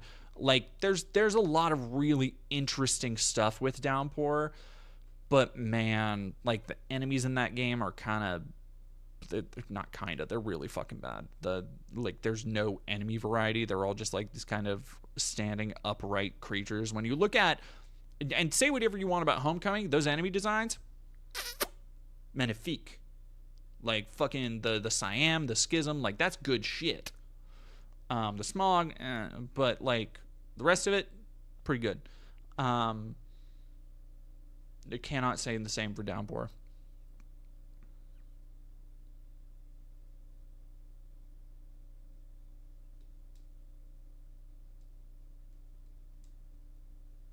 Oh, Scarlet. Ooh. Yeah, so if you and again, if it hasn't been made abundantly clear by now, I love Silent Hill. And I just shared it over on YouTube, but I have a like hour and a half documentary I made with members of the Silent Hill Homecoming development team. Somebody talking about the Scarlet boss fight. I have a whole like making of section where I talked about the making of that boss fight, where I show off like footage from the game as it was being made, the assets as they were being like programmed and put in. So if you've enjoyed this talk, please go check that out because it only has like 10K views. I think it's pretty good. I really enjoyed it. Laney Faith, thank you very much for following and fighting a Hobbit. Thank you for I already did that. Yeah. So all of that to say, oh boy. Did I ever play Dead by Daylight? I've played a lot of Dead by Daylight. Also, I really love the fucking Masahiro Ito skin for Pyramid Head that's all fucked up with like barbed wire and shit. Ooh, that's good. That's a good shit for me. And I also, so like, if I haven't established my credentials enough, I love Silent Hill. It is a series that is so creatively important to me. It is so creatively foundational to my sense of aesthetics, my sense of storytelling, when I write fiction, when I make games, and all that stuff.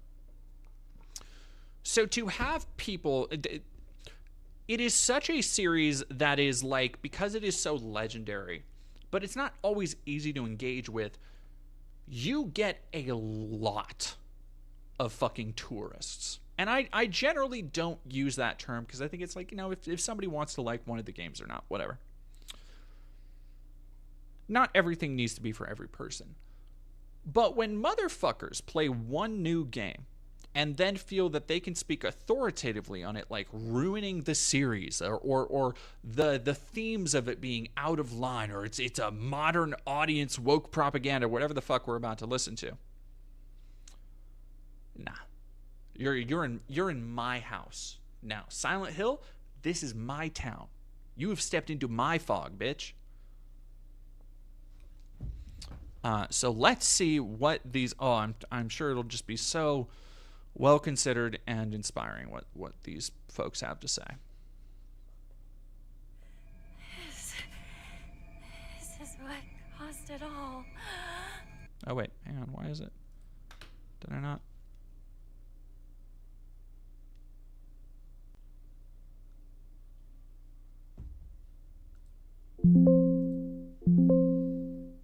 Okay, why are you not? For why?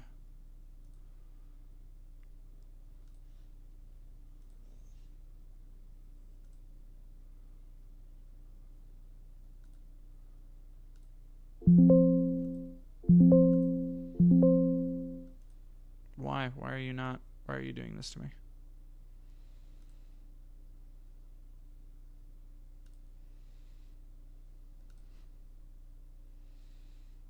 Okay. There we go. All right. Give me one. Do you recommend someone thinking of taking your advice, tune out of the stream now? If you just want to go into the game blind, yes. If you want to go into the game blind, or if you care about Silent Hill, you haven't had a chance to play it, I'm sure they are going to fully talk about spoilers and shit. So, you know, you have been warned. I will give everybody that warning, and we're moving on. Now, here's the thing. I know what it takes to put a lot of effort into a 46-minute video. I'm going to say probably not a lot put into this one. I'm going to go on a limb and be like, this is probably just a rant. So buckle the fuckle up, friends. I'm going to go refill my water, and I'll be right back.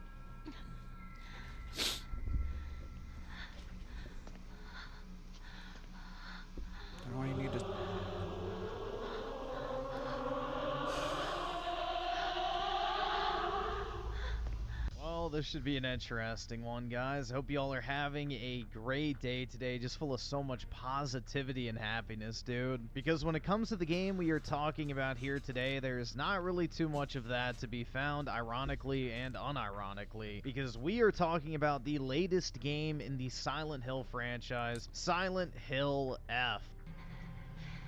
I don't like it here. It feels bad. I want to go home. Now in Silent Hill F, you play as a young schoolgirl by the name of Hinako, or if you're a Final Fantasy fan, you might recognize her from somewhere else. But who am I truly? Well, let onlookers wonder no more. To foreigners carry the rare wound, the single white rose of Wutai. Is it the same? It's not the same voice actress, is it? Chat, can you check? I don't think it's the same voice actress. I think this is literally just a case of like, this Japanese girl looks like Japanese girl. Like it is the same voice actress? Okay. Susie Young? Okay. Then never mind. I take it back. That's right, the main character in this game is voiced by the person who plays Yuffie in the Final Fantasy VII Remake trilogy, and trust me, if you're like me and you play through this game on English dub, you will not be able to get that out of your head throughout the entirety of the game. I played through both of those games. I did not even notice it, so okay. We're gonna pump this up. This dude has the exact same like cadence and pacing as Synth.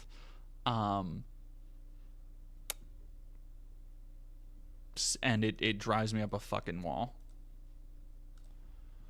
Now, to put this out here up front, I am a self-admitted tourist of the Silent Hill franchise. The Well, at only least you Silent can Hill admit game it. I have played, aside from this one in particular, is Silent Hill 2 Remake, which I never had. Bro. He's gonna say he never actually fucking finished it?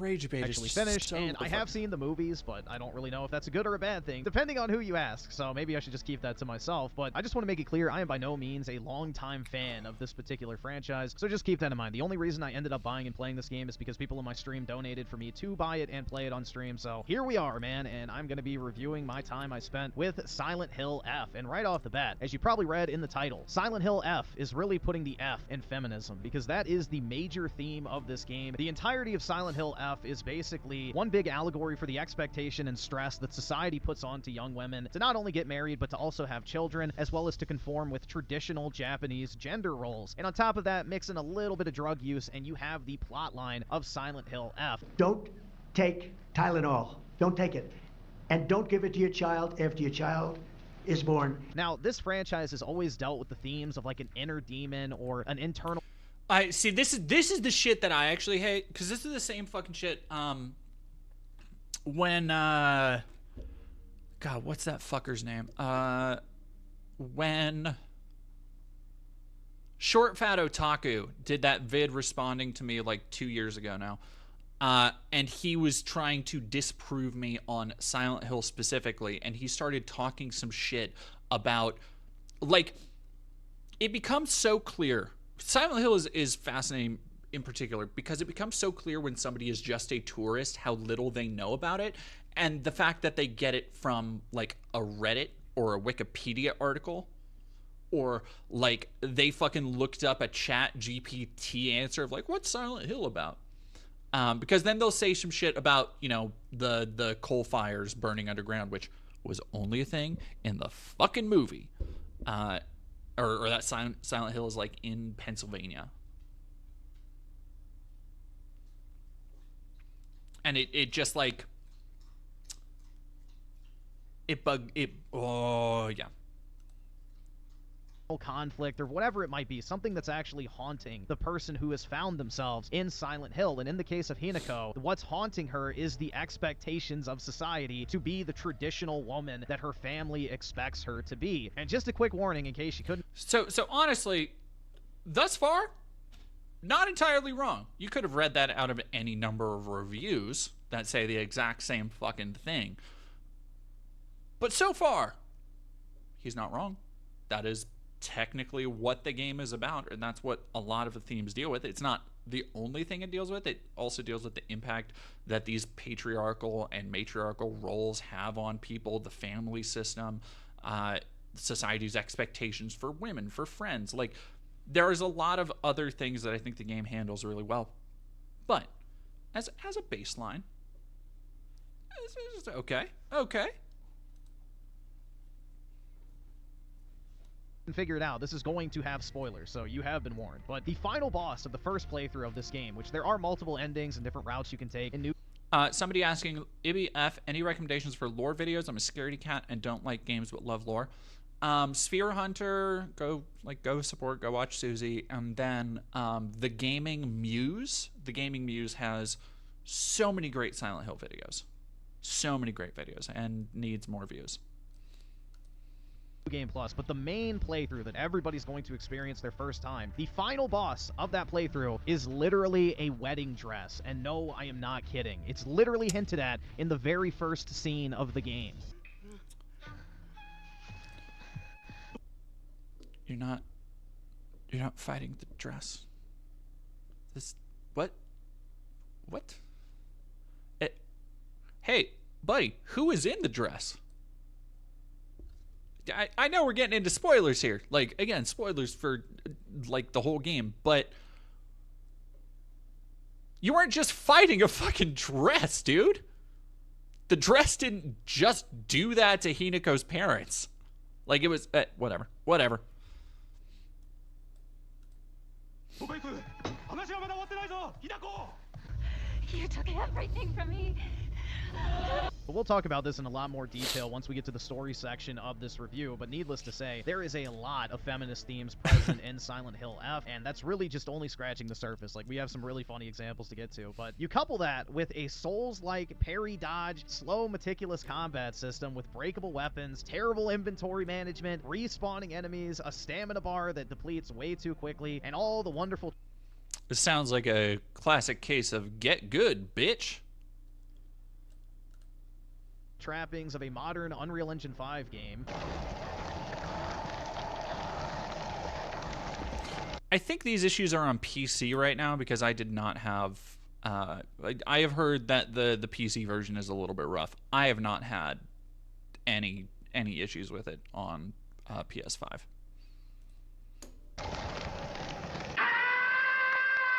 So take everything I just mentioned into account, and TLDR, Silent Hill F is really not a game that I would recommend for $70. Again, I'm a tourist of this franchise, and even I know that this really doesn't feel like a Silent Hill game. It's like they took the eerie atmosphere of Silent Hill, dropped it in a Japanese village, added the Scarlet Rot from Elden Ring, add in some Souls-like combat, and you have Silent Hill F. Now again... Now, here's what I was talking about. Remember how I started talking about Silent Hill F, and I was like, yeah, actually, you know what? Thematically, it fits with this. It actually has these callback to the series, and you can actually hold up this character next to this. And I like the way that it did the other world and all of these things that are thematically in line with the series, while also being aesthetically in line in the series, while also having like Akira Yamaoka fucking balling out on the soundtrack. So no, you're just fucking wrong. Like, don't hit me with this tourist shit. Be like, well, I can just tell that that is not like Silent Hill because, like, if you, I don't know anything about Silent Hill, but I know this doesn't feel like Silent Hill. What? I am a tourist. Yeah, no shit. Nathan Drake, why are people saying the combat is Souls-like? It doesn't look anything like that. It is, kind of. It's like you kind of focus on one enemy at a time. It has light and heavy attacks. It's Souls-like light, if that makes sense. I don't think it's not that big of an issue. It is like if you cross like a traditional Silent Hill kind of melee combat system with a Souls-like. It's not super deep. I think it's better than Silent Hill 2. I think it's better than Silent Hill 2. I think the dodging needs a lot of work.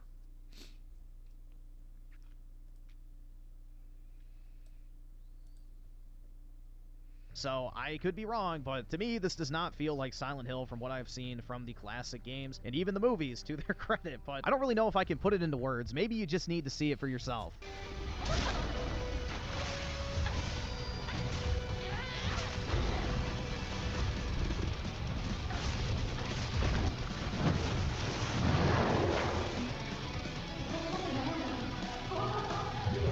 Putting the Metal Gear. This is another thing that bugs the fuck out of me, is padding these bits to shit. You could cut this down to like a 5-second clip, and we're fucking playing these full ass scenes here, dude.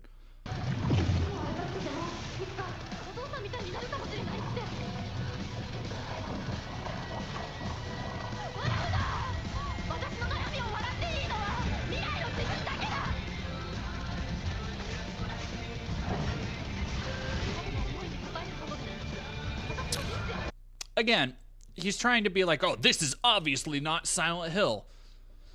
Because Silent Hill has never had you fist fighting gods. Oh, wait.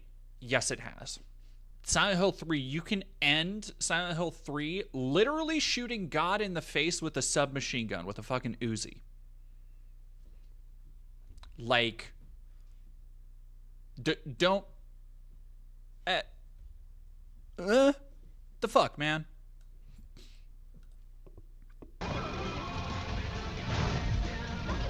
Yeah, the plot of the first game was literally fighting a god. Like, and some of the enemies, you fight like a giant fucking moth in that game. What are you talking about?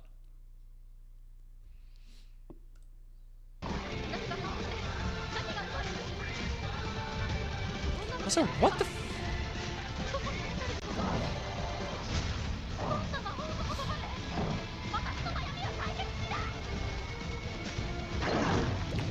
God, just do your commentary. Holy fucking shit. But to kick off this review, I think we should go ahead and talk about some of the issues I had playing Silent Hill F to give you an idea of what you're up against in true Unreal Engine 5 I fashion. do not care about Souls-like slop. I don't care. When it comes to the performance of Silent Hill F, I want to get this We're out. not here for him bitching about how he can't play a game. We're here for work.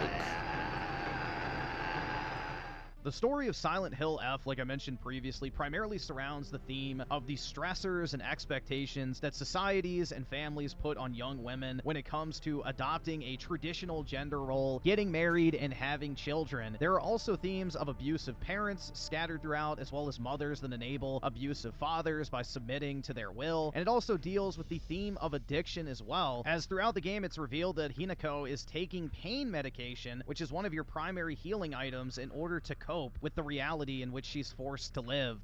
That's not what that is. That motherfucker, I can't believe you're fucking trying to lecture me on the story and you didn't even understand what was happening. Therefore, tension headaches, they're given to her by Shu. They're a hallucinogenic. There are notes all throughout the game that compare this kind of classic methodology of like ancestral local medicine and modern medicine. And it's actually, this is a link to a classic like Silent Hill theme. It's the Aglafotis, it's the White Chrism, it's the White Claudia. Like, it is a extracted original version of that drug that has been throughout. It's in Silent Hill 1, it's in Silent Hill 2. It is the fucking bead that Heather takes that's in her locket that her dad gives her at the end of Silent Hill 3. What the fuck? And he's like, yeah, it's fucking Tylenol. Like, it's fucking haha Tylenol meme. Come on, man. It feels bad. I want to go home. What is that? How long have you been taking this? Is it really okay for you to take this? Yes, I'm fine. These things, they help me calm down. Yes, Hero, Shu did put what is highly implied to be White Claudia in them. Because Shu was a apprentice apothecary. His family was like the town doctor for so long, and they had the White Claudia growing in their backyard. Like, it ties together. And this is one of the things, again, this is a great example. You can tell when somebody isn't used to playing or understanding Silent Hill. And this isn't like a Rick and Morty, like, oh, you have to have a super high IQ. It's just like, a lot of this shit is just paying attention. A lot of it is just reading notes, putting two and two together, like the kind of subtle storytelling that the game the series has always been known for. And again, when I was talking about, like, this is why it fucking fits in really well. But apparently not. They're just painkillers and nothing else is happening. No! You shouldn't take those anymore! Don't take Tylenol. I guess that's what happens when you cut an autistic child off from their Tylenol. Oh my fucking god, dude. Boo! This shit sucks. Don't take Tylenol. Oh, yeah, let's do it The a very third first time. scene of this game literally foreshadows the villain of the game and the overall theme, which is literally a wedding dress. No, it's not. You took everything from me. Hey, real quick. Is there ever a point where Hinako actually looks like that? Is there ever a point in the story where Hinako is maybe in a wedding dress, or at least inferred to be taking part in any kind of wedding? Why are there different motivations that sometimes might seem conflicting between Hinako's story in the real world, or the fog world, and the other world? Could it be because there's this kind of internal strife, and that manifests in the end as her literally having an internal struggle with herself? No, it's a wedding dress. You fucking moron. Jesus Christ.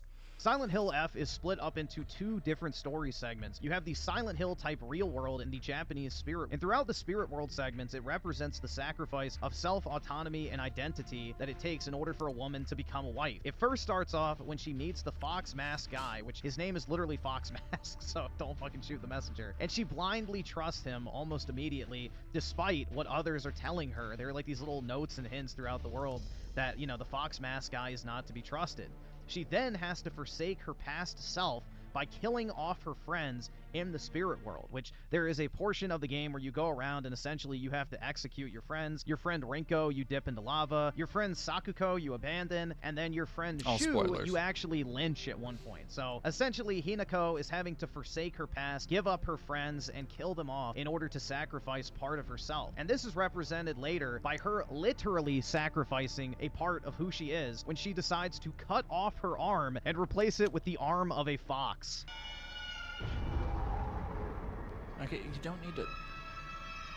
Yeah, dude, just like playing multiple minutes of the fucking scene. Just do your fucking job, Yeah, bro. pretty brutal, man. I mean, I couldn't help but let out a quick Reddit chuckle the first time I saw it at just how over the top it is. But anyway, after this, she then proceeds through another Spirit World segment, which ultimately leads to her literally being branded by the Fox Mask guy, marking her... Now, again, there couldn't be any kind of, like, spin on the mental trauma that women who are forced into relationships that are harmful to them might go through. That couldn't be any kind of commentary on what it's trying to do here. No. Anything he said, he hasn't even really pointed out like why any of this is bad or how it's even like feminist propaganda. Like he's just laying out what happens in the fucking game. her as his property forever. Oh, yeah, that's just My fucking... opinions of marriage, that's for fucking sure. But then, just to show that that isn't quite enough sacrifice for our dear main character Hinako, she then has to completely lose her identity and take on the identity, aka last name, of the Fox Mask guy when he literally cuts off her face and replaces it with a fox mask. Yeah, you're just showing, like, woke propaganda. Like, this is absolutely wild, bro. It's just so over the top. So after she acquires her new look, you then proceed to a basically wedding scene where you and Fox Mask get married, essentially, which, circling back to the opening part of the game, this is when she becomes the dress boss that you've seen throughout the game that has chased you through the fog during the various chase sequences and that originally brought you to the spirit world to begin the process of turning into her in the first place. And throughout this entire section of the game, there's a character named Junko, who is Hinako's older sister, who is represented by a woman with a bird mask on her face, obviously showing that she went through with the marriage ritual, because in her journal entry for the game, this is where the game is oh so subtle, trust me. Her journal entry reads, "My older sister, she's one of the prettiest and kindest people I know, and there's nothing she can't do. I can rely on her for anything. Honestly, she's the greatest sister anyone could ask for. She's always been there for me ever since the day I was born until she left to get married. Junko always told me that the quickest way to happiness is to live the way society expects women to. Well, if there's a quick way to happiness, then there must be other ways too. One time when I was little, Junko showed me how to find my way out of a maze in a puzzle book. There was no doubt that she showed me the quickest solution. Still, what I felt that moment was nothing compared to the joy of figuring it out myself. I once went to see Junko in the hospital when she was pregnant."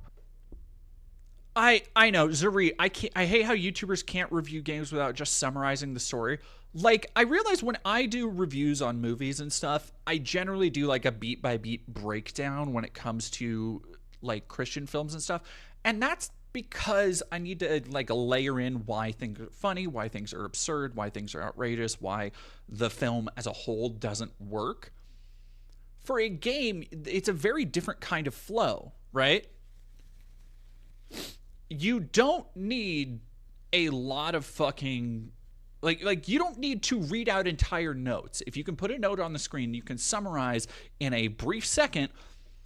Like, that's why this thing is fucking, this is 1.3. Like, this is past 1%. And the dude just like make a fucking point. Her own way, not bow to society's pressures and expectations, blah blah blah, typical feminist narrative. So there you go, if you needed a little bit more confirmation. Okay. It's because, and again, this is the thing, he's already acknowledged that the game does. It is illustrating in the story how being confined to these positions are torturous for Hinako. Like, it is tantamount to torture to be bound, branded in marriage, to take on the family of this other person, right? Additionally, if you go and read, which I know he fucking didn't, Or I'll be surprised if he did. I haven't seen the full video. Maybe he did. If you go and read Hinako's notebook on the monsters that she encounters, there is a lot of symbolism in how she regards. There's one particular monster that is this giant, gross kind of series of flesh sacks that kind of look like breasts, and it gives birth to these other monsters. But the way she talks about it, like, I would rather die than give birth like this. I would rather die than turn into something like this, is because who she is, the things that she wants out of life, is so antithetical to the roles being forced on her that she is literally saying, I would rather die than go through with this shit. And this ties into the first ending of the game. But sure, this is just feminist propaganda and not just like a one person's personal story. Like, this game isn't saying that all marriage is terrible, as illustrated by the fact that her sister obviously thought it was right for her. It is saying that some marriages, when forced, are terrible. And that's illustrated again by Hinako's parents having a horrible dynamic of an abusive, irresponsible, drunk father and an enabling mother.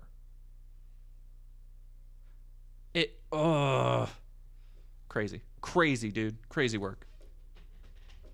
On top of the absolutely gory and over-the-top representation of what marriage does to a woman. But the important thing with Junko is throughout the Spirit World segments, she is guiding you along the path in order to help you become the wife that she became by helping you through the different rituals and rites in order to have you find happiness like she did through getting married and having children and starting a family. However, in doing so, it turns Hinako into the wedding dress monster that I keep referencing, and it ultimately leads to the revelation that Hinako has not only killed her parents, but she went on this massive murder spree because she was being forced into a marriage that she wanted no part of, that was fueled by her pain medication addiction that completely altered her mental state.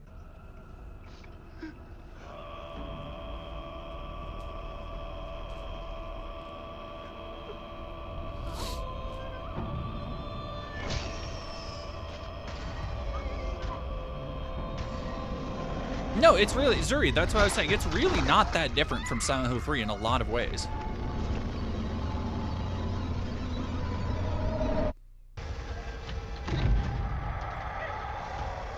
He's just playing more fucking cutscenes. Holy shit. He never thought of her as a girl. He thought of her as nothing more than his partner in this game they play called like Space Wars or something like that, which is some LARP they played as kids or whatever. I don't know. It's kind of complicated, but the key takeaway here is it's super not. It's super not. She just has a friend who doesn't just treat her. So that's kind of the difference between Shu and Foxmask, is that Shu just like treats her like a friend for a lot of the game. Like it's kind of inferred that he does really like her, and I haven't gotten all the way through the second playthrough. So maybe there's more notes and stuff to pick up. It's kind of inferred that he does have like a crush on Hinako, but he doesn't. The reason that Hinako likes him so much as a friend, and has kind of friend zoned him, is that they grew up together. They played tons of games together. And Shu is one of the only people who doesn't put pressure on Hinako to live up to this nebulous feminist ideal, anti-feminist ideal. This ideal of femininity, I should say.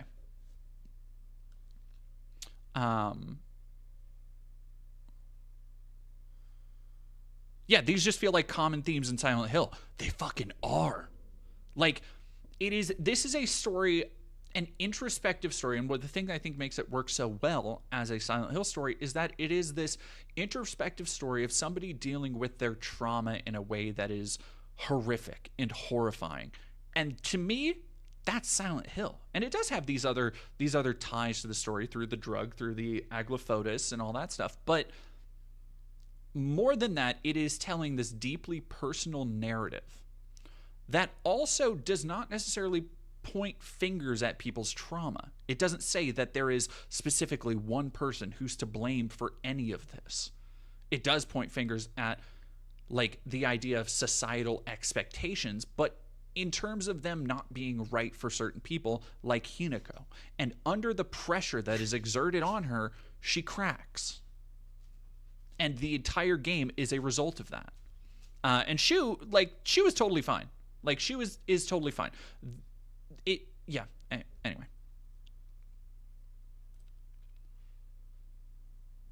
Hinako does not fit into the traditional societal norms of what is expected of a woman her age. And in fact, there's several different parts of the game where it really reiterates. Well, yeah, and Hiro, Shu was a fuck up. He did drug Hinako by not telling her what was in the pills, but he at least shitty man in the life of a woman traumatized by her father's emotional abuse. Also, Shu was trying to help her. Like, Shu fucked up because he was an inexperienced, like, apprentice apothecary. Like, he thought he was doing it with good intentions. And I think, again, that is another layer to the storytelling, is that, like, much like Fox Mask, he's not himself, at least in the first playthrough, an abusive or bad character. But it is still, like, abusive as a core theme to do this to somebody who is not willing, who does not genuinely want it. It goes against who they are as a person and their personhood, simply because they were born a woman. Like, that's the core fucking theme. And it actually has very little to do with this idea of, like, strong, independent woman and feminism and all that shit. Why is she dressed as a bunny? It's a Robbie the Rabbit costume that you get for pre-ordering. I also got Hinako a tomboy, which back then was to insinuate someone femme was queer. The game never says, but it's a possible reading of why she's not interested in Shu romantically. Well, and one of the things I appreciate is, again, it's kind of left nebulous, like, what Hinako is into, if she is attracted to women, if she, like, a lot of that stuff isn't really addressed, which I love. That's that good Silent Hill shit. That's that stuff that people are going to be talking about and inferring and theorizing about on forums and shit.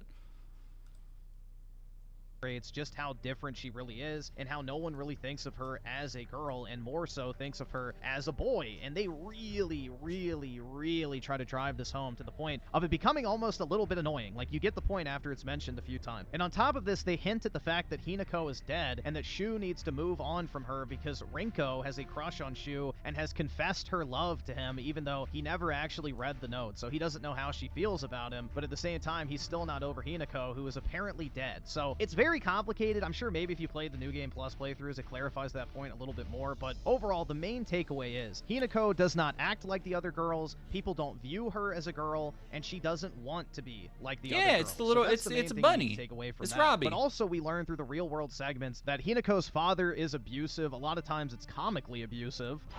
Idiot! How many times do I have to tell you? I'm so sorry. I'm so sorry. Did you even taste this? It has no flavor. You're making me drink mud. You can't.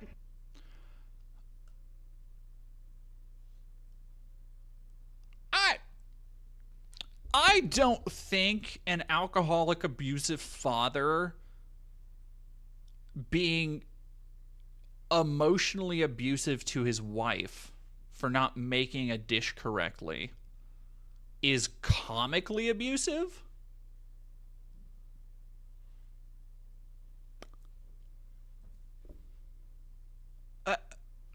Comically that is such a bizarre way to frame it. Comic, like, I guess fucking okay. That, what an interesting way to frame, like, a fairly realistic depiction of abuse. All right, dude. Sure. Like, this kind of dude, if he, I'm glad he probably didn't play Silent Hill 2. He'd probably call Angela comical as a representation of trauma and abuse. The fuck, man. Even do something simple like this? What kind of a worthless woman can't make me so sore? Stop it! You do this all the time! Cut it out! Shut up!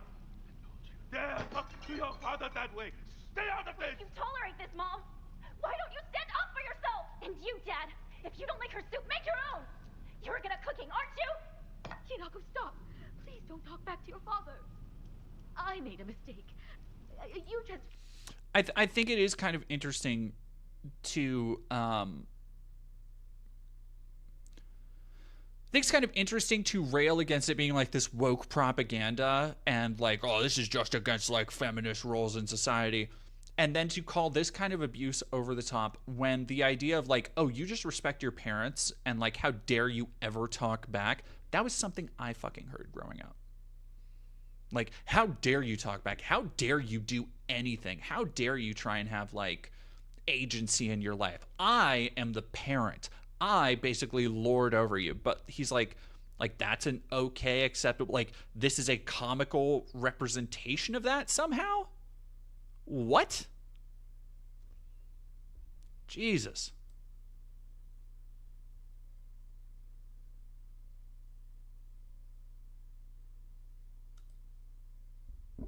Focus on getting to school. You didn't do anything wrong. Dad's the one who's in the wrong here. Hinako, do not talk like that about your father.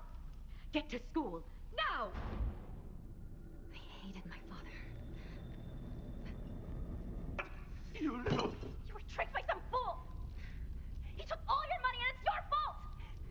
I'm gonna let this one play out so everybody sees what he He's only considers wanting to fucking... because she had to wear old clothes. That money was for our family. It was to bring us just a little bit of happiness. So cut the crap and apologize. To me, to Tuko, to Mother. Apologize for all the trouble you caused us. How dare you speak to me like that? Please don't. Please, I beg you. Hinako, I'm sorry, but could you go to the grocery for me? But I don't care what you buy. Just go now. Let me go. Enough of this. Who the hell does she think she's talking to? Okay, so again, I think he's trying to say that like, oh, the mother being like, oh, can you go to the grocery for me is somehow a comical beat, when it's actually a very common thing in abusive situations for people trying to protect physically, whether it's a younger sibling, whether it's their child in this case, by sending them away, sending them out of the room, getting them out of the house, so that they, in the child's place, will take the beating, which is what happens here. Like, there's nothing funny about this. If I'm chuckling, it's because it's like, dude, you know fuck all about abuse and how it actually works or manifests, because this is pretty fucking realistic. Calm down, dear. Relax. But we also learn that her mother is an enabler, and that is the end state of a wife, is to basically be subservient to her husband no matter.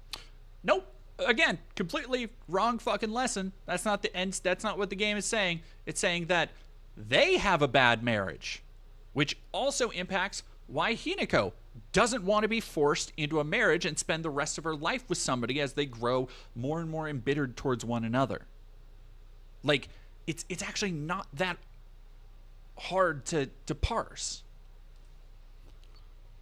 Matter what he does to her or the children, you're essentially a slave in your own home, blah, blah, blah. And this abuse from her father and the overall stress of her circumstances leads her down an addictive route of taking pain medication provided by her friend Shu's family. Again, not what happened.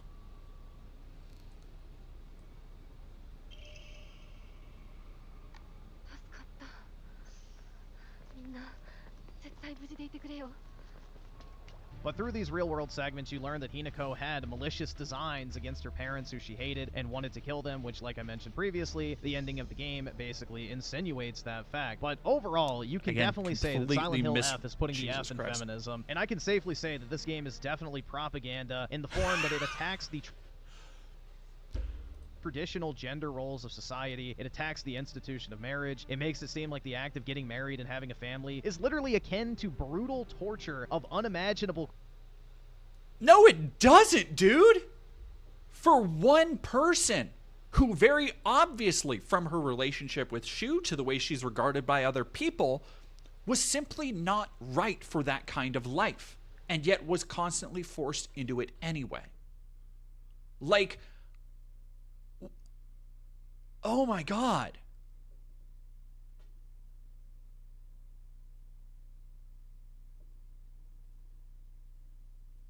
That's fucking crazy. To be like, yeah, no, the mom is actually representative and an enabler because her dad's abusive. So anyway, this game is trying to make the institution of marriage look bad. It also, by the way, This is something that this kind of dork loves to bring up, is how, like, the cultural differences between America and Japan. Things are so different over there. It's like, do you think that maybe it being set in 1960s Japan, they might have a little bit of a cultural difference and cultural stigma around marriage at the time that's even slightly different from the stigma that we have in America at the time? Do you think there might be additional depth there? Or no, never mind. Probably not. It's woke propaganda because reasons, I guess, because it depicts it as torturous for this one person, even though that's not the case for every character who's shown to be married in the game. Like, Hinako's sister is shown to be happy. Well, relatively happy. She chews her out for trying to fuck up the marriage. Cruelty, because the fate... I thought... So here's the thing. Somebody said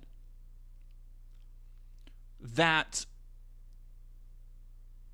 like something that they were... You know, a note he was reading isn't that subtle.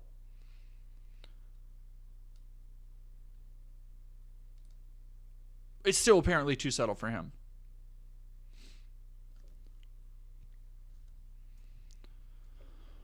Wonder if he feels personally attacked? Yes. I'm going to say yes. Of being condemned to a cubicle for 16 hours a day in the modern Japanese workforce is so much more empowering than being a wife and a mother, let me tell you, man. I mean, it's comically bad. What the fuck do you know about it, dude? Fucking what? What?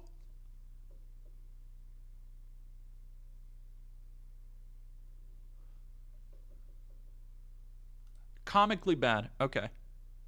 Maybe this was written for women. I don't fucking know what the gender breakdown of the Silent Hill fan base is, but it just goes to show you that even in Japanese modern games, we're getting a lot of woke, you know, anti-male feminist propaganda taking place in these stories. So this game is inherently woke. Now, I will say, I did enjoy the story overall. I know, it sounds crazy. I can call... Cucked. Massive cuck. Reddit cuck. Fucking fake ass, fucking fake ass chud.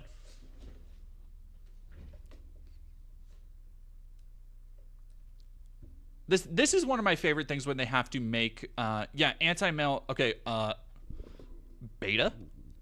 Okay, beta. This is one of my favorite things when they have to make excuses because they like the thing, but then they still have to go back like, yeah, it's woke, but I mean, like, I like it, but it's like, maybe you're just like being an oversensitive little biatch. Have you thought about that? Maybe you are just trying to find things where they're not really there, or you need to take more time to like think and really gestate on it. Fucking fake ass grifter, what the fuck? Something woke, but still say I think the story was interesting at the very least. I did find it entertaining nonetheless. I think the message that it's trying to promote is genuinely evil and downright wrong, and has led to most of the problems that plague modern society in which we live in today. Bro, that's fucking crazy. That's fucking wild.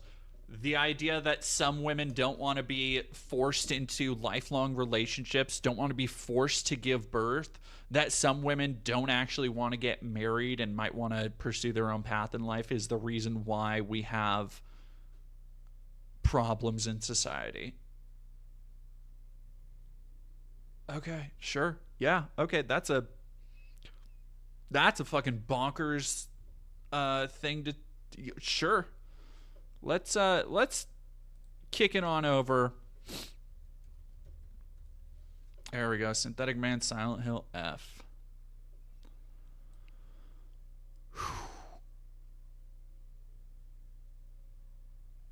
Now, anti-natalist, anti-marriage, misandrist, dog shit.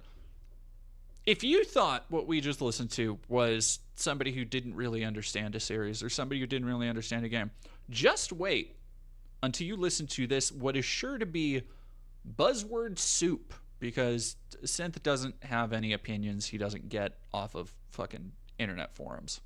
Like, the dude did not come up with the term anti-natalist out of his own lexicon.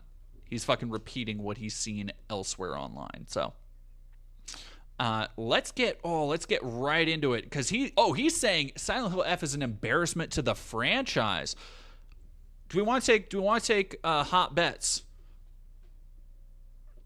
Come on, there you go. Do we want to take hot bets on how much of the franchise he admits to playing? Because I'm willing to bet it's going to be 2, 3, maybe 4. And then he's going to be like, but everything else was fucking, I didn't play any of the bad games because those games were bad. It's like, then bitch, you ain't a real fan. You don't get to be on my train. I'm out here in the real Silent Hill fan space where I've been since 2012 being like, yo, Downpour kind of did some stuff that was kind of cool. And I know it's not a perfect game, but everybody should give it a shot. And you're going to be like, no, I read the reviews are bad. It's like, make up your own mind, bitch. Whatever. That's beside the point. I'm getting on a tangent here. Let's read why it's disgusting woke abuse to talk about how women are abused. Women get treated no differently than animals. That pisses them off. Yeah. All right. In a world where literally women are depicted as not having rights, arranged marriages where they are forced to be basically breeding mares for whoever they get unlucky enough to get passed off to. But sure, I'm sure the guy who I feel the need. Okay, before we get too far into this, because we'll undoubtedly be talking about some gender issues, I feel the need to remind everybody that Synthetic Man is a virgin. He has not had a relationship. The woman that he probably has seen the most, or is probably closest to, is literally his mother, who he lives with and hates, yet still wants her to make him chicken tendies. I feel there's a lot wrapped up in his insecurities when it comes to dating and women, but he is quite literally, and I have a whole video on this. He's quite literally an incel.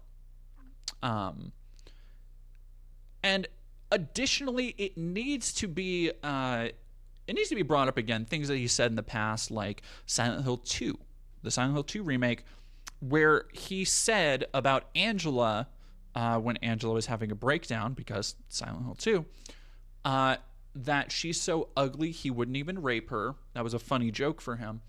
And also, he has said drunkenly in the past that, and again, this is all in my video. I have it all on tape, even if he's tried to delete the streams. Gotcha, bitch. He has said in the past that he wouldn't even want to go on a date with a woman because he doesn't know what he might do, inferring either beating her or assaulting her in the other way. Probably both with this little psychopath.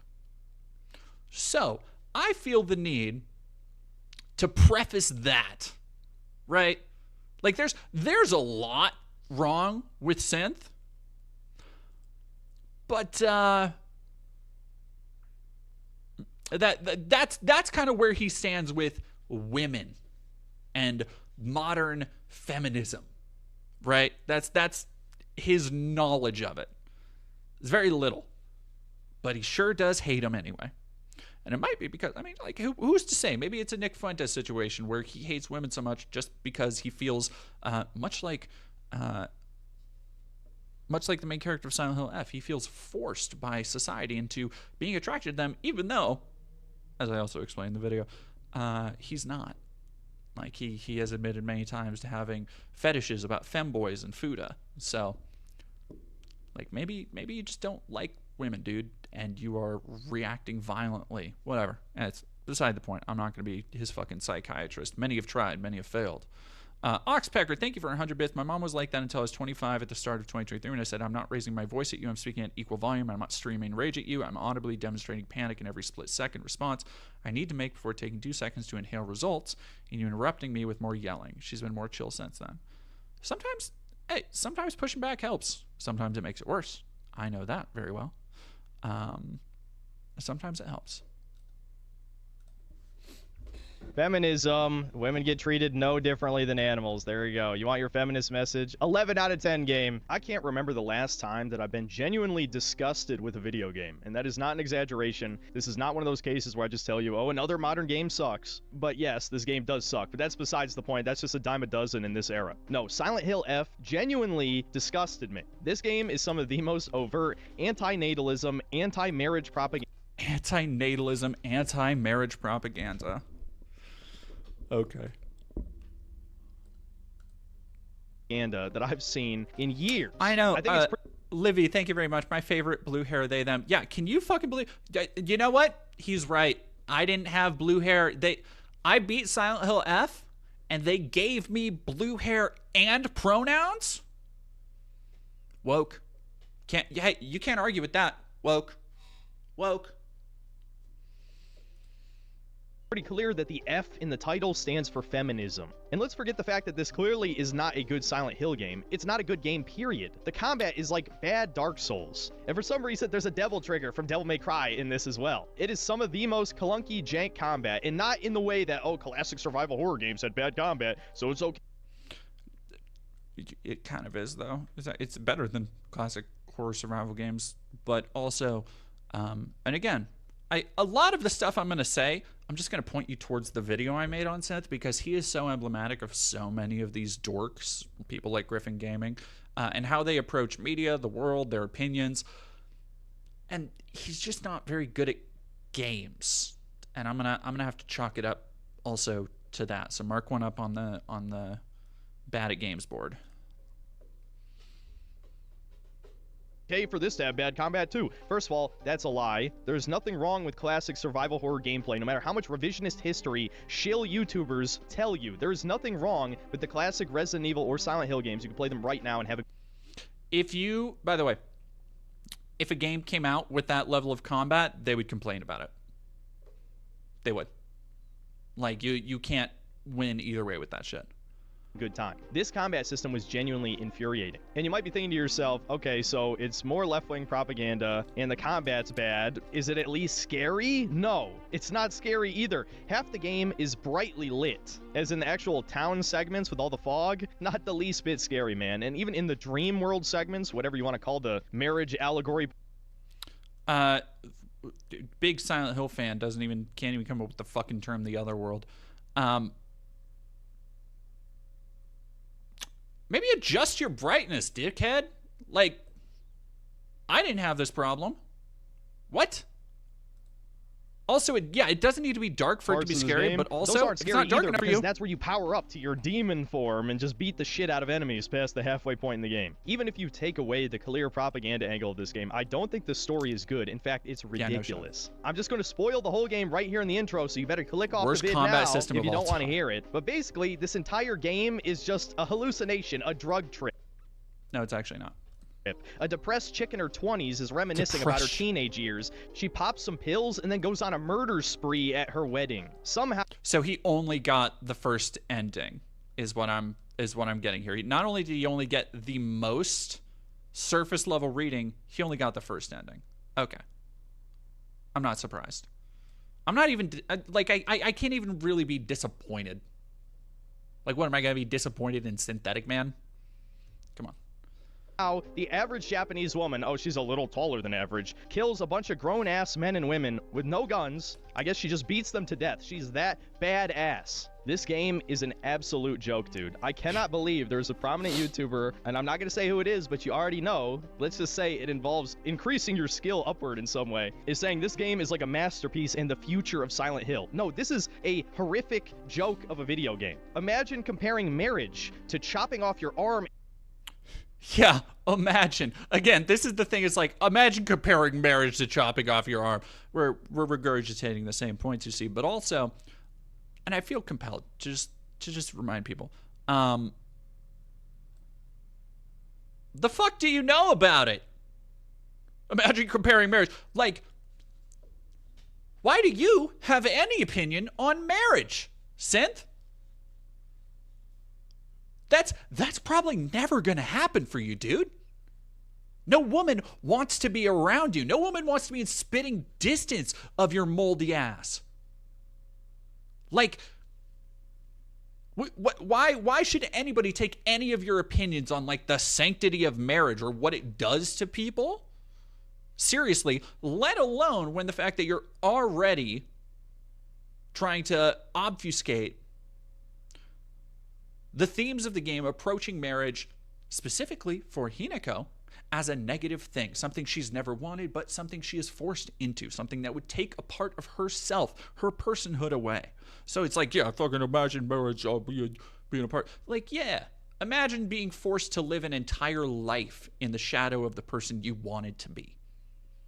Imagine being forced to go through drastic and traumatic changes to your body, having a kid, because it's just what's expected, not what's right for you. Imagine the psychological pressure that might put on someone, you think.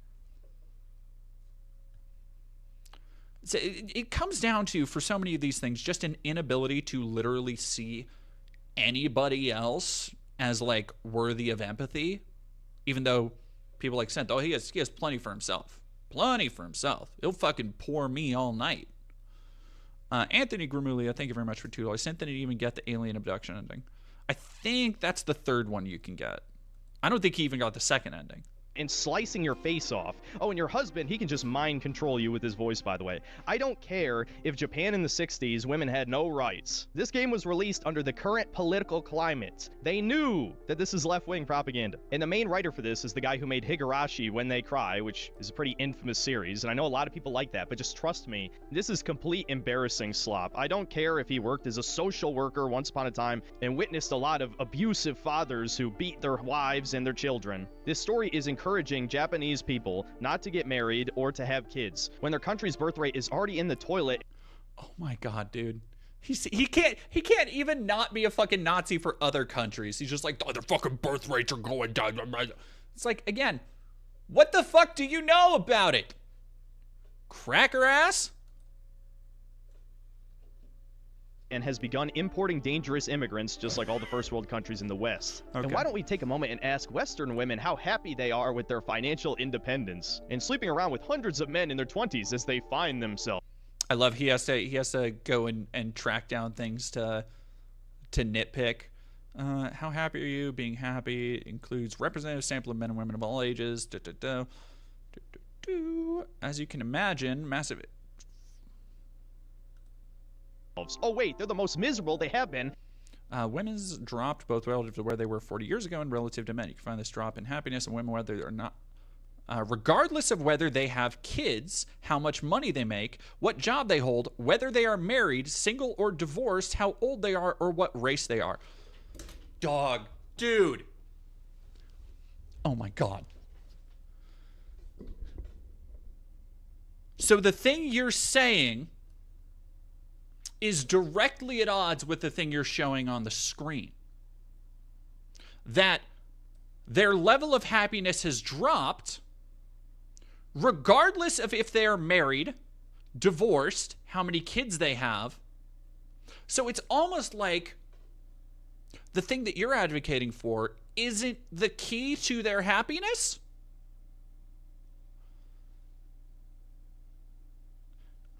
Do you think, and this is something I talk about in my video on nostalgia, the changing material conditions over time, and additionally, the impact advertising has had on people.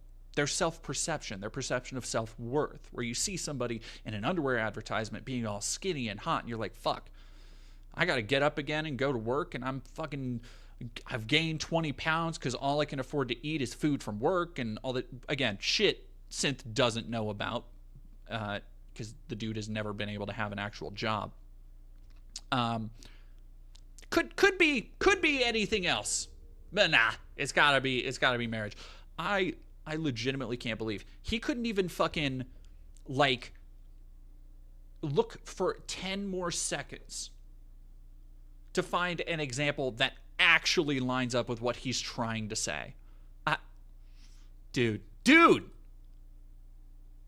in recent history. Even disregarding the propaganda aspect, the story is just very poorly written and makes Hinako, the main character, look like a selfish bitch who doesn't want to grow up, was a terrible friend when she was in high school, and is just generally unlikable the more that you find out about her. I mean, even reading her journal, what she thinks of her own parents, just puts a bad taste in my mouth and removes a huge ton of the psychological horror element of this game by just spelling out a lot of the already obvious symbolism to the player. This is a complete joke. I don't care how quote-unquote seriously the story is told. This is basically just about a woman who doesn't want to grow up and accept responsibility because she had a...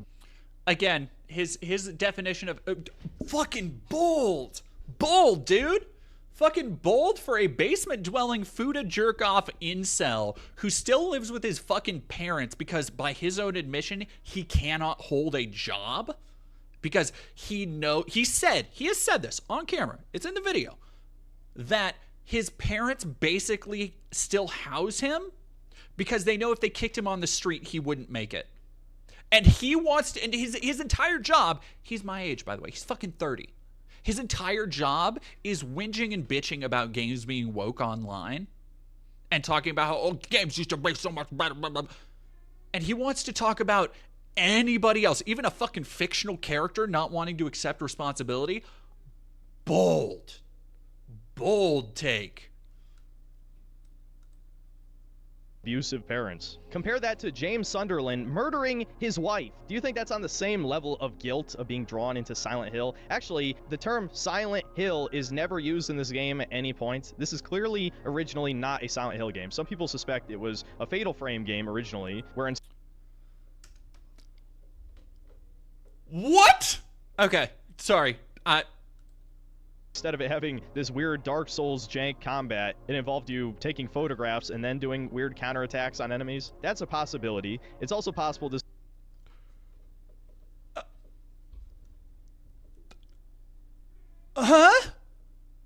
It's possible this Silent Hill game made by Konami was originally a Fatal Frame game made by Koei Tecmo when they already have the new version of Crimson Butterfly. They've already been working on a pathway forward, like ever since Resident Evil, all the other big horror survival series, and their publishers have been working on ways to get them back on track because they saw that fucking sweet Resident Evil simoleons that keeps flooding into Capcom, and they're like, we gotta get on that. What?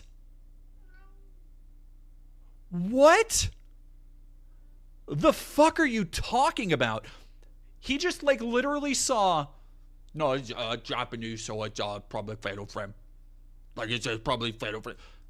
Jesus Christ. This was just a completely original IP that the Silent Hill name was slapped onto because there's no way this shit would sell otherwise. And judging by the Steam player counts, this game probably didn't sell that well anyway. So once again, I'm kind of... I love how he let that on screen for half a second. You could just not say some things that don't directly prove you wrong, like immediately. You could just, not. All right, I'm gonna feed Miss real quick. Put into the situation where I'm reviewing a game that ultimately most people don't actually care about, but because it's pushing for left-wing propaganda in video games, I feel like I have to say something, especially since I was forcing myself through the absolutely abysmal combat. So all of that torture has to mean something, and that something is going to be this review, of course. So without further ado, here's Silent Hill F. Okay, as usual, I'm going to talk about the gameplay first. Because this is you should, Synth, you should call it Silent Hill L for how dog shit you're playing, bro. Ma, thank you for $5. Why do his judgments on women seem more like the kind of things women say about other women more than dudes interested in women? Sips tea.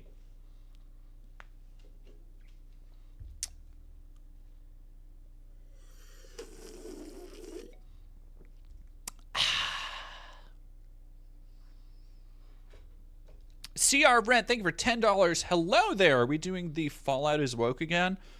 Oh boy, so much worse. Video game. I know occasionally we get tourists here who are like, why would he talk about gameplay first instead of explaining what the game is and what the story synopsis is? I don't know, it's a video game and you're supposed... He can't even, again, if you ever wonder why so many of these videos are so rambly or why I don't watch a lot of fucking synth shit, it's because he doesn't write script. He's talked about this before. He just rambles off the cuff, which is why you get these little, like, side diatribes where he's just getting pissy at his commenters.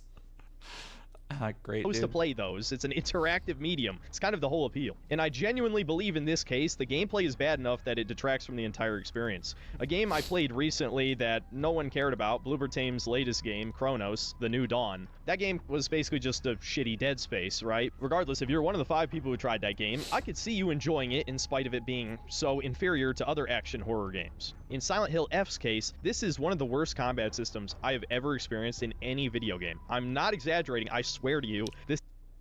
And again, you don't play a lot of games, dude. You play your fucking childhood platformers and then whatever new game you want to call woke slop on stream, while other lonely nerds fucking feed you chiplets of donos about how, you know, the Jews run everything. Like, you don't actually play many games, so this carries no weight for me, for anybody. It shouldn't carry any weight for anybody. How long until he's caught in 4K with a femboy prostitute? That would mean going outside probably, or at the very least making contact with another human, and that's probably never going to happen.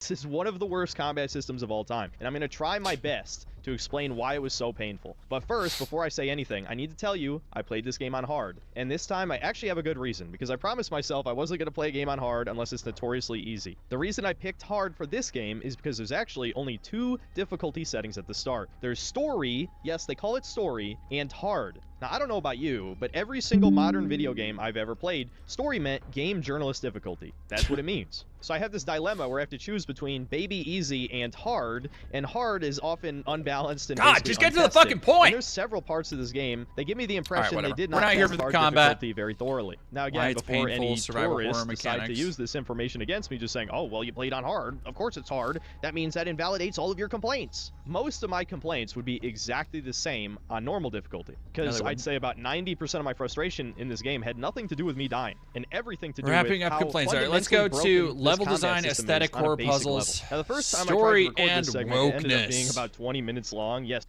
Yeah, whatever. I As don't. for the story, I'm not going to go too in-depth here because I pretty much covered all the major points in the intro. Basically, this game is split into 2 parts. You have the town parts and you have the dream sequences. The town parts are Hinako reminiscing about her teenage years, while the dream sequences are an allegory for women losing their identity when they get married. Sure, I could go into a lot of details of the Not women, specifically Hinako.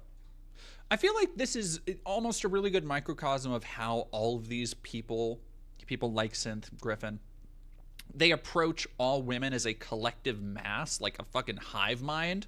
Like, and if you ever listen to him talk about like modern women or modern feminism or the modern audience or whatever, it is just like there is no concept of individuality for a woman. It is they must all be this. They must all do this. And it's like, no, that's not the case. As we talked about with Griffin's video, the game shows that's not the case. It's just specifically Hinako.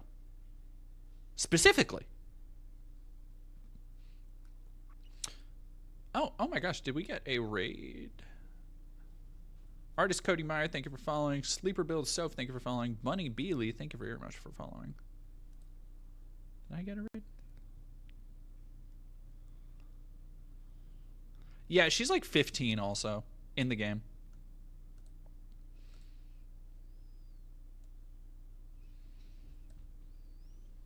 Yeah, I don't.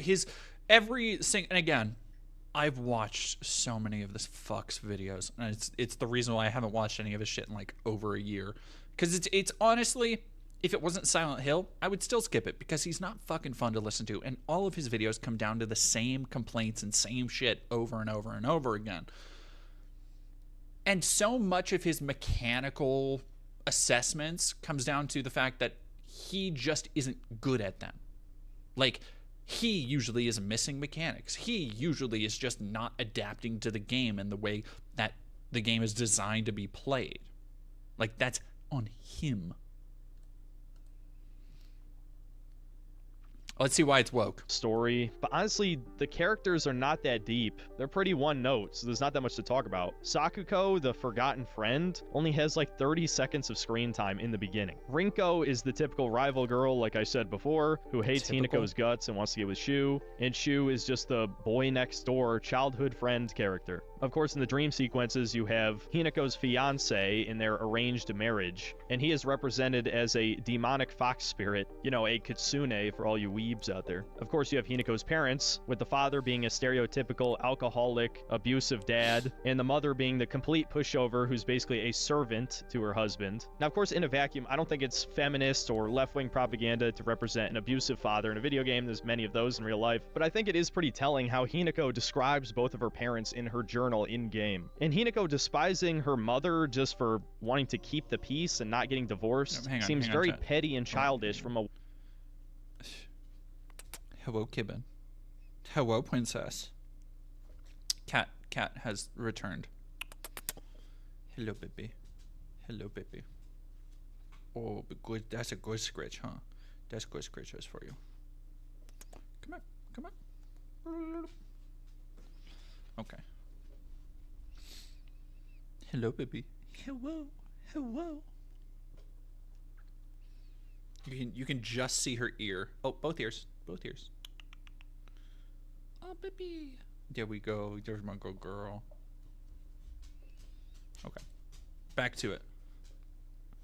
Sleepy Hydra, thank you for $5 sent. Woman is every woman. One man is every man. Everyone must have the exact same wants and needs or pretend to, or everything collapses. Yeah.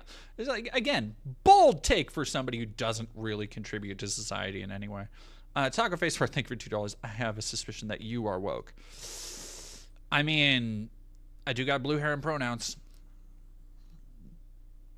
Much to think about. Much to think about. Cyborg Grizzly Games, thank you for super chatting. $10. The not all men crowd are very quick to say yes, all women. Also, did you buy the Jarge? Please tell me you bought the Jar Jar watch. I'm still trying to get my partner on board with me buying the Jarge. I have not forgotten about the Jarge. I have not forgotten about the Jarge.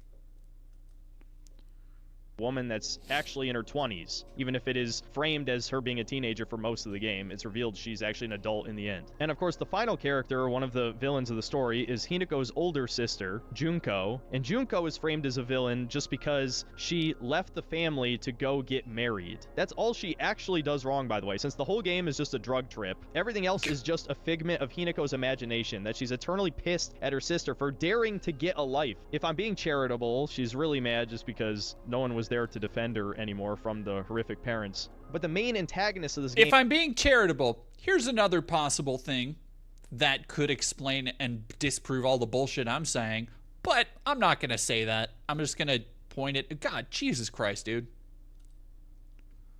Turns out to be I know 100% oxygen. The Hinako I from will the dream sequence that becomes like a fox demon. And so the final boss is Hinako just fighting the Dark Souls demon version of herself. But in the bad ending, she ends up just taking all the drugs and murdering all the people at the wedding, I guess is what that part represents, right? She gets high as fuck and kills the concept of marriage by murdering her husband and all the people there or something. Again, I don't even know what to... I love him going into a story like this, trying to summarize it and just like at every turn being like, yeah, I guess this happens or something, or maybe this is like happening or something. It's like, dog, what the fuck?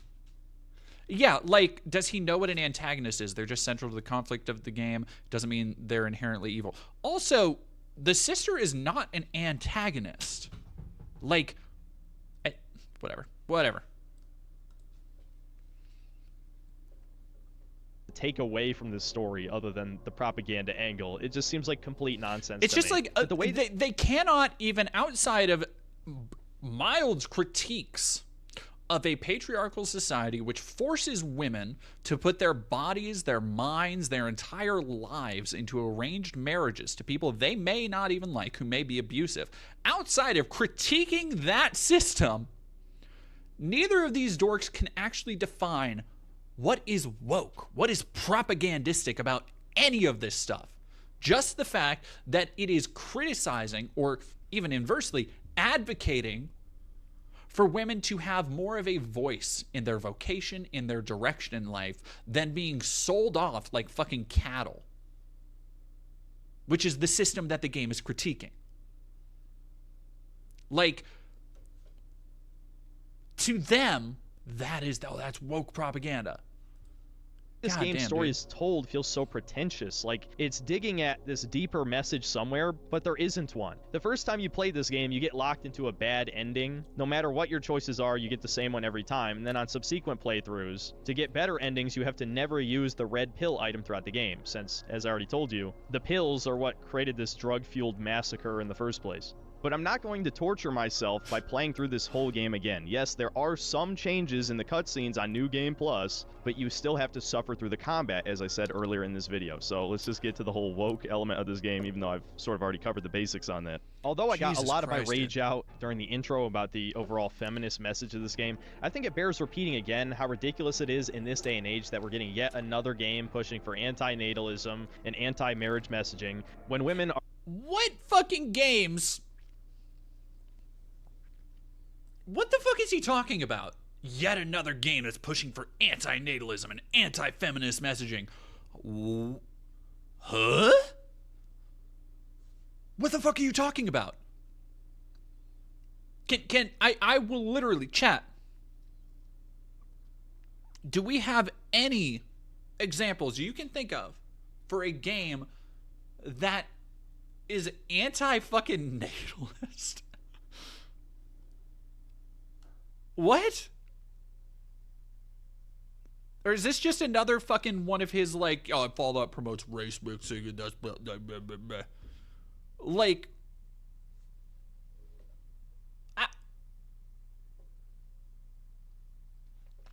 yes, we are just awash with these modern games that are convincing women to not have kids.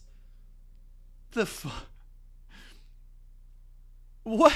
I can't even fucking think of any. Silent Hill 3 from 2003? Binding of Isaac? Mario Party? You might be right on that. You might be right. Get Pregnant or Get Out? I mean, like, fighting games. That's true. Hey, women can't enter fighting. You can't enter the Kumite. Hey, I'm just saying, Sonya Blade would not have been able to enter the Mortal Kombat tournament to save Earthrealm if she had Cassie first. Like, she had to have Cassie later in her career. Right? So that is anti-natalist messaging. Like, what the fuck is he even fucking talking about? Hello Kitty Island Adventure. Are more unhappy now than they have been in any other point in the past 100 years. Yes, even I love the fact that the evidence he showed about how women are more unhappy now says that unhappiness is regardless of whether or not they're married, divorced, or have kids. The things that he's saying are to blame. The things he provided as evidence doesn't mesh with. Anthony, thank you for $5. Earthbound might be anti-natalist if you squint. Maybe. I'm struggling with that one. Like I can't think of anything modern. Like in the last 5 years. Unless it's just like, oh my god, GGGG, you just fucking gave me psychic damage by saying Silent Hill's about natalism. I thought it was about circumcision. I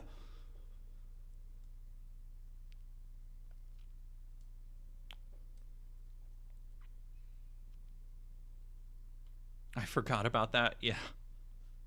Hey, look, we've talked a lot about Silent Hill. We can't be talking about the circumcision thing on here. That's a fucking rabbit hole we are not prepared to go down. Under the horrifying nuclear family, marriage is like slavery. It's like giving up your identity. You have to do everything your husband says. No, it's much better to be a career woman and work until you're 40, have no fucking kids, your egg carton's empty, you got 5 cats and are constantly stinking a piss, still chasing the high of that Chad who fucked you one time when you were 20. I mean, Jesus Christ. Man, the incel just fucking leaped out of him. Woo! He was just like, oh, there's fucking Stacy's. Yeah, yo, they're just gonna be, all these women are just gonna be, they're gonna wish that they were still fucking that one Chad they did in high school and they didn't go out with a nice guy like me. And they're all sitting there with their cats and their empty egg cartons and like, ooh, don't you love your career? It's like, it's not that different from like Matt Walsh shit, honestly. But it does betray the real resentment that he feels towards just like women in general for not living the way that he, again, arbitrarily has decided is the proper way for them to live. Yeah, lady doesn't like it either. And mind you, this is somebody who does not have relationships. This is somebody who does not date. Like, his experience with women, as far as I remember, was like in high school where he got fucking rejected. His villain fucking origin story was literally being like rejected, and then he's just like this forever. Like, he's just going to be this bitter little incel dweeb well into his 30s, well after he's completely balded and has succumbed to the mold in his house like J.K. Rowling. Does his mom know about his videos? I fucking doubt it. Mom probably doesn't know that he has called her a bitch. And that he's talked about how much he hates her and shit. Come on, do I even need to tell you how ridiculous it is to equate marriage to chopping your arm off, slicing your face off, getting a huge-ass brand? Again, it's not all marriages. It's for Hinako, because the game treats Hinako as a character with her own agency, not representative of all women. Clearly because her sister is married and happy, even though her sister is trying to get her, assuage her into also getting married. That's not right for Hinako. That's a main underpinning of the fucking story. Like, it doesn't elude me that both of them misread the story in the exact same fucking way. On your back, and your husband literally having mind control over you. Can you imagine if somebody made a game about marriage today and it showed the horrors of the divorce court with women taking half of the man's money, having custody of the kids, showing how these single... One of my favorite aspects of like the kind of online incel subculture. One of my favorite aspects of this kind of online incel subculture is them getting afraid of things that they will never experience. It's like, dude, you can't even talk to a woman. Your chat fucking lost their goddamn mind when you got on like a Discord call with fucking Kirsch. And she drinks mold. Literally. She has talked on stream about how she drank moldy iced tea. Accidentally from the fucking 2-gallon tub. And his incel chat fucking lost their shit when he was even talking to a girl. That's how deep in the weeds he is. So what the fuck? Like, divorce court, that's still a pretty far off finish line for you, buddy. Like, don't get me wrong. If you do ever find somebody to put up with you for that long, yes, divorce will be in your future. But that's still, you gotta talk to somebody first, pumpkin. And by the way, having been divorced, it's like, it's amicable. Like, my ex-wife did not take half of my fucking possessions. Like, that's not how divorce works. Unless you're a terminally online incel who just believes all this dumbass propaganda. Single mothers subtly abuse and neglect their children. They end up being these soy boy redditor cuckolds when they grow up. Obviously, everyone would call that right-wing propaganda. Is that you, Synth? Are you the soy boy redditor cuckold? I personally think that was a Freudian slip on his part. That is my professional, astute observation. propaganda, but this game comes out and some major reviewers are shilling the hell out of it, calling it some kind of deep artistic masterpiece or some shit. I feel like anyone with a working brain and even a modicum of maturity, because I certainly consider myself pretty immature, all things considered, but even I thought this is just edgelord shit, the cringe kind, where Hinako thinks marriage is so fucking horrible, it's like brutally mutilating yourself and losing your entire identity. It frames this whole story as a melodramatic bout of hysteria from a drugged up woman, and she's actually rewarded by being able to somehow murder a bunch of people at her wedding, which is such a dog shit twist.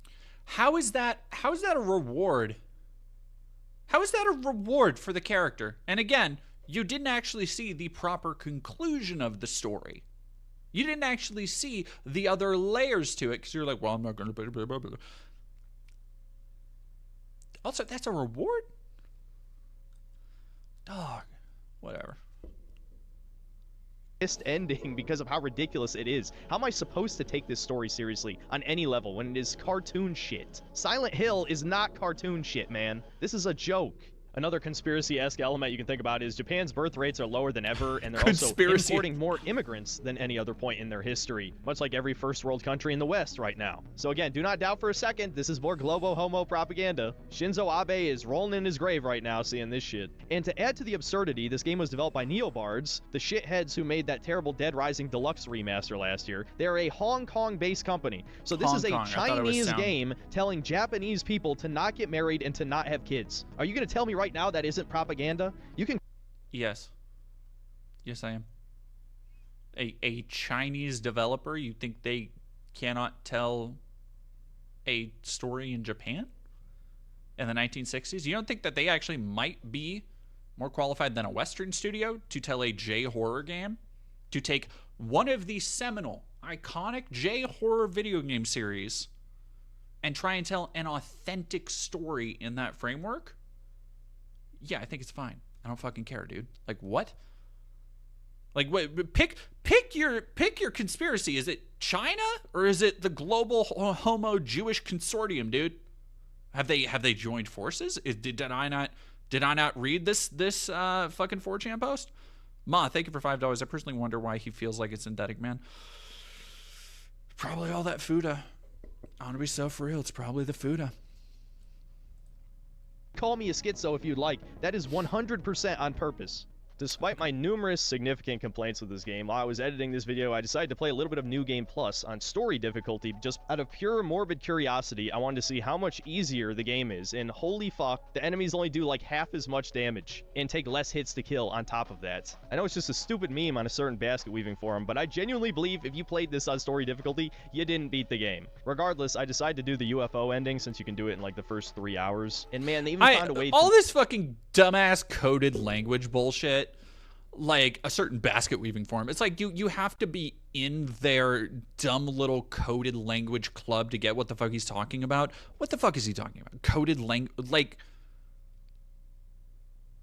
is that a Reddit thing?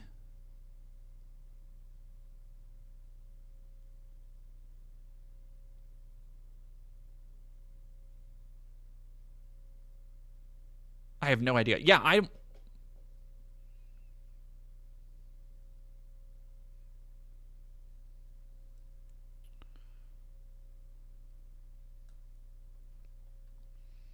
yeah, also, the writer was Japanese. That's a great point, Red Oni. The devs are Japanese. It was chosen by the writer himself, and they did research on the 1960s time period.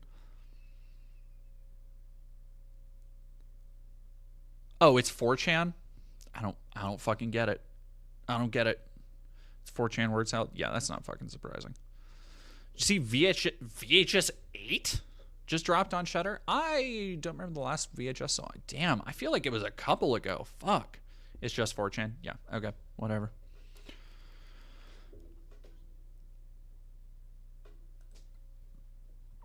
Mess up a joke ending. At first, it's actually pretty cute. It's just a series of manga panels with an old traditional art style. And all the weird happenings in the town are obviously explained with an alien invasion. And the giant faceless wedding creature, the other half of Hinako, is actually a robot that Sakuko built to find the aliens. But then there's a really cringy joke about Shu being a perv and all the women beat the shit out of him. Yeah, man, this is just fucking cringe. But in any case, I thought this was worth mentioning for the video. Let's wrap this shit up. So in conclusion, should you buy this game? Hell no. This game pissed me off in many different ways. I can't even remember the last time I've gotten this enraged by a single player game. And it's not just because of the propaganda. It's not even just because of the gameplay. This is an insult to Silent Hill. It's an insult. Tell me so much more about your experience with Silent Hill, because I can't help but notice he likes to talk about how it's an insult to the series. Hasn't really talked about his experience with the series, and I'm kind of curious about that part. Kind of curious about that. To the horror genre. It doesn't do anything right. It's not scary. It's not fun. It doesn't tell a good story. And yet there are people on this platform, my fellow YouTubers, who highly recommend this game and say it's the future of the franchise. What a fucking joke, man. It's incredibly obvious that Neobards was trying to make a Silent Hill game for women. And the worst kind of woman at that. The far leftist, communist, champagne socialist, feminist type who absolutely despises men and other women and her parents and basically... Some cheese for this word salad of yours? Would you like some extra dressing on this fucking word salad? Man, that's fucking crazy. You could have gotten fucking Chat GPT to scan 4chan for that shit. That's so funny. That's so funny. Champagne socialist, feminist, girl gamer, Hong Kong-based global homo agenda. What the fuck are you even talking about? You fucking loser. Oh my god, man. That's good for me. I'm not gonna lie. That's a good little fireworks show to end it on, I feel. Oh boy. Like when Andy Pants called Geralt of Rivia Geralt. Oh, what does the boy Andy Pants have to say about this? I bet there's some good shit where he's just gonna call somebody a slur. Damn, the Act Man fucking beating the shit out of Who Killed Badasses. God. Oh, that's what he's working on. Who Killed Badasses in video games, and it's fucking, man. He's so Andy Pants' mind is so fascinating to me because he's so like 14-year-old brained, like where nobody who was active in video games, who was in the space when the first fucking Watch Dogs came out, was like, yeah, no, Aiden Pierce, what a fucking cool character. And it's over time become like this weird, like, badass character for people. Aiden Pierce fucking sucks, dude. Like, there are so many other characters in that game that are way fucking better than Aiden. Jesus. You chose What's-His-Face from Watch Dogs? Yeah, no, sorry.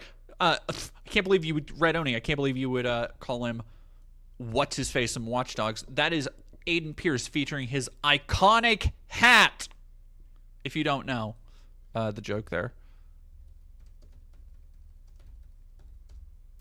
I can even look it up. It's right up there. Iconic hat. That's so fucking funny. Iconic.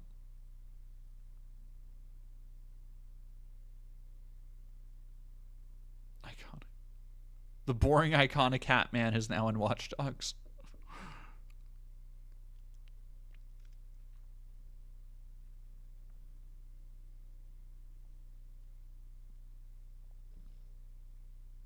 So, for those who don't remember,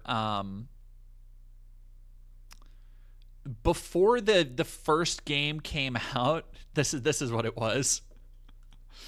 I don't know. You know what? I probably can't even go on to something awful. I just don't want to see any shit. They had this. I think it was the collector's edition came with a hat, and it was advertised as Aiden Pierce's iconic cap. And it was just it's such a great look at like the Ubisoft marketing machine, which still hasn't fucking changed, where it's like the game hasn't come out yet, nobody's experienced the story, and they're just like, yeah, no, this is fucking iconic. It's like, fucking whatever, dude. Okay.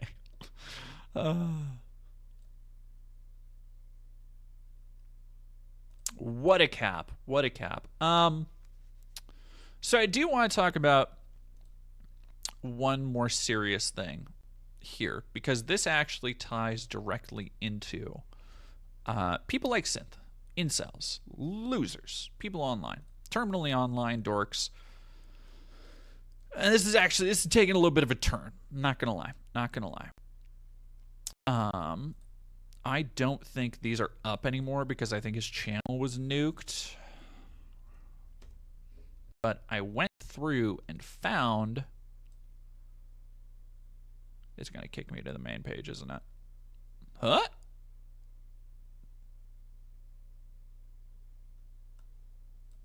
Yeah. There we go. Yeah, so YouTube terminated his account.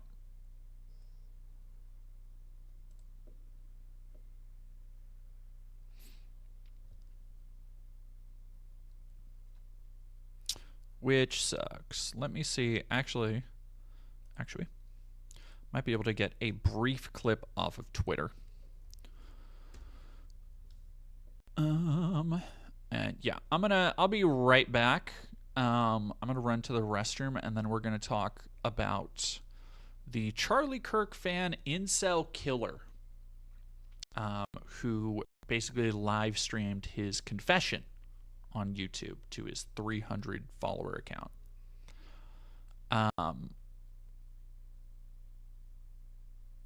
The funny haha portion of the stream has ended. I apologize for that. I will be right back. I'm going to run to the restroom, and then we will get... Let me actually pause this so you don't have to listen to that. And we'll be right back.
Alrighty.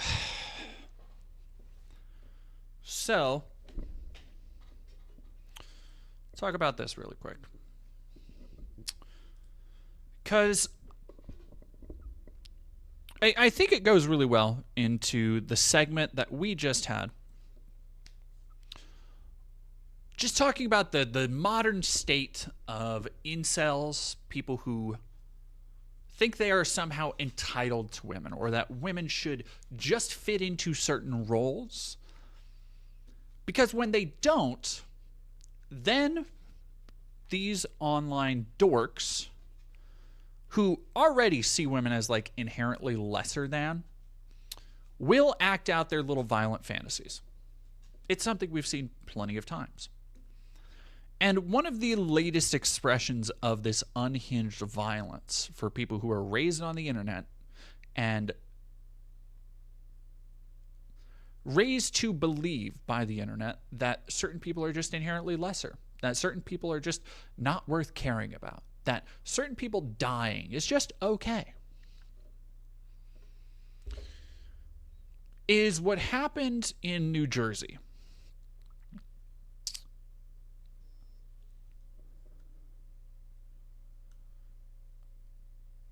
Did Synth cry about the Silent Hill F censorship? Maybe somewhere in there. I didn't see that part. That might have been in like the gameplay section, but I didn't see it.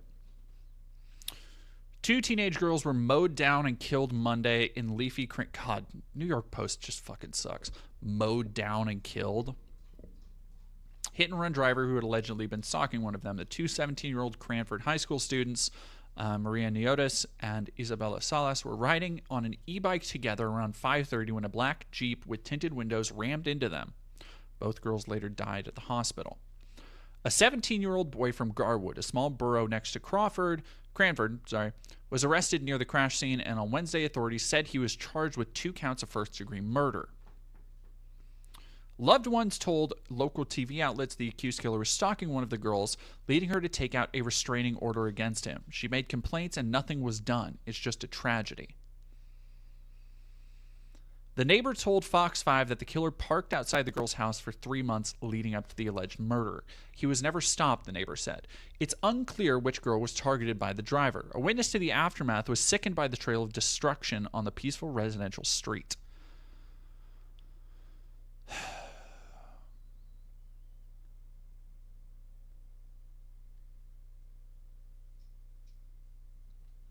Now, if you're wondering why, unable to find article,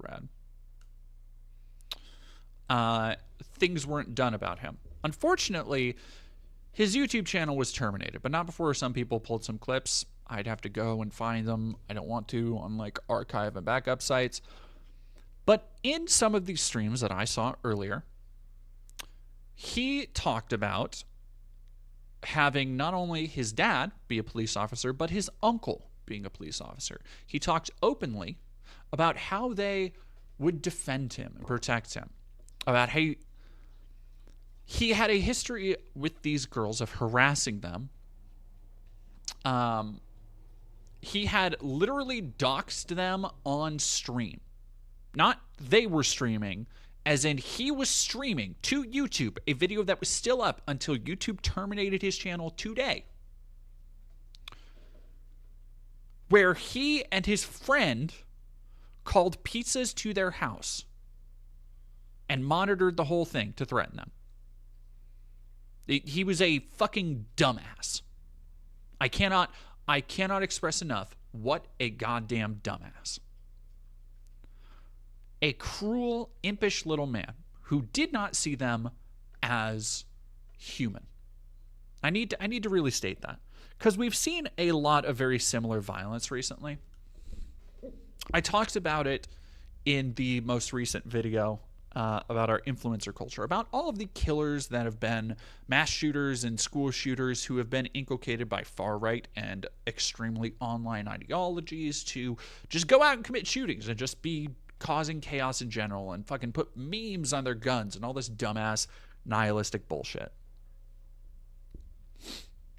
Now, additionally, he was also a fan of Charlie Kirk, Andrew Tate. Right after murdering these 2 girls, he went home and streamed a game. Hey, whenever Maria sees the pizza guy come, better think of Charlie Kirk for making fun of his fucking death. This was from a while ago. This was from, I believe, around 2 months ago. So he is literally admitting to doxing, harassing, stalking this girl because of what she said about Charlie Kirk. This little thumb. You insignificant little fuck. Yeah, son of a cop.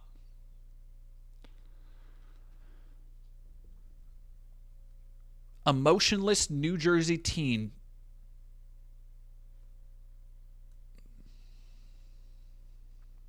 New Jersey 101.5.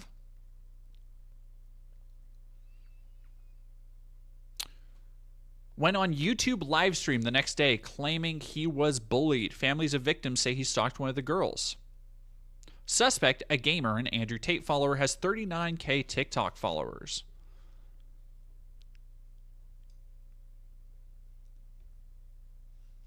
He even crowed about how much engagement and revenue he was generating from the angry comments to his sick live stream.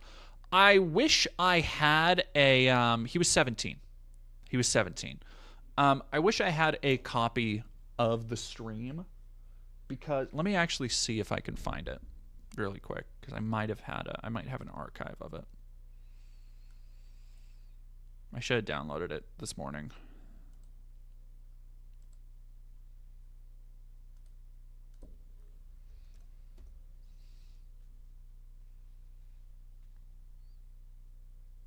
Yeah, I think this is the one. Yep.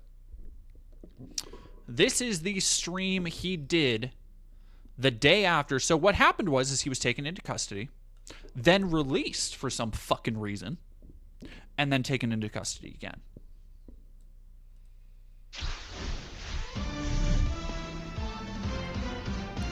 And this stream is so disturbing.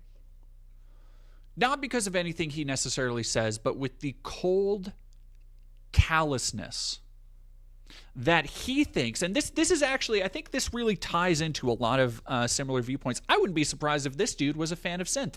There's a lot of similarities. Mostly talking about how he only gives a fuck about himself and his own feelings and opinions,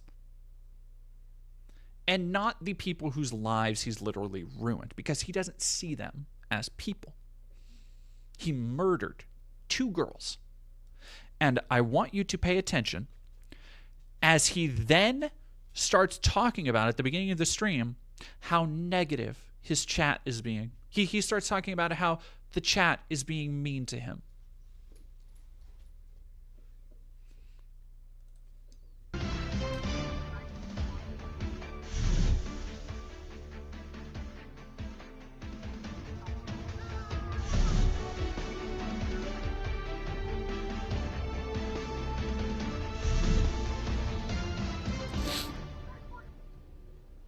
All right, Void Puppy, thank you for following.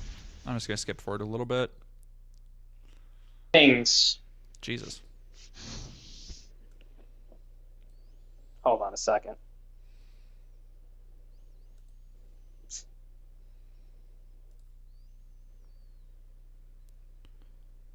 Everybody's getting timed out. I don't need my chat flooded.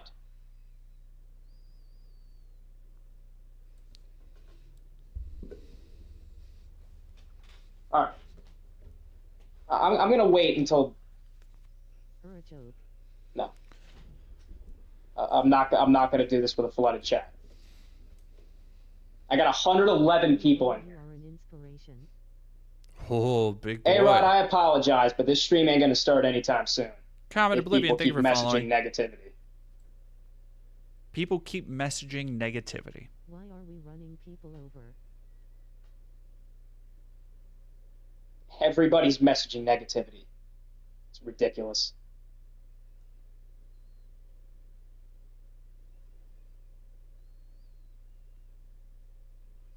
WTH happened? I'll explain it in a minute if people stop messaging negativity. 151. Yo.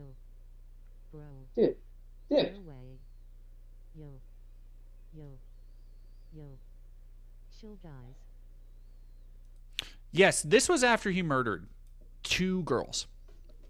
2 girls that, by the way, he had been stalking, who he had been harassing for months on end, who he had sent pizzas to their house and doxed them because they made fun of fucking Charlie Kirk dying.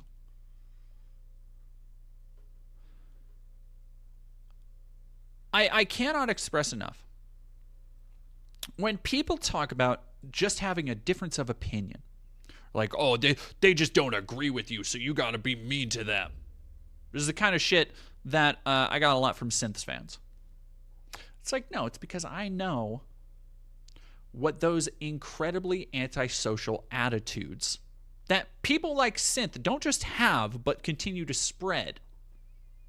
When they whinge about something being anti-feminist, when they have to make up all this bullshit, when they show evidence that doesn't even ascribe to the things they're saying, as I showed, it creates this knock-on effect where other sad, miserable losers will latch on to that logic and reasoning for why their life is sad and miserable. And it's never themselves. It's other people. And there's always going to be one sad, miserable fucking loser who spends all their time on these forums where they make jokes all day about murdering people, where they send each other videos of people being killed, where they constantly desensitize each other in cycles of violence and misanthropy. And then they go out and do some shit like this. These things are not a difference of opinion. They are a dangerous ideological infection that should be culled and called attention to wherever you fucking see it. This kind of shit where people follow dickheads like Andrew Tate, and then he goes and feels enabled by it. I cannot oversell the idea of how safe he felt harassing these girls because of his connections to local law enforcement, that he felt he was literally safe to do this shit because he had family who were police officers. And that's a problem on its own.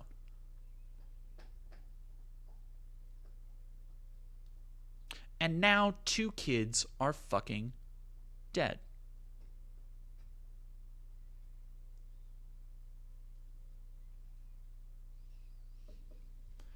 And the day after he murdered both of these girls, this was him asking for people to be nice to him on a live stream.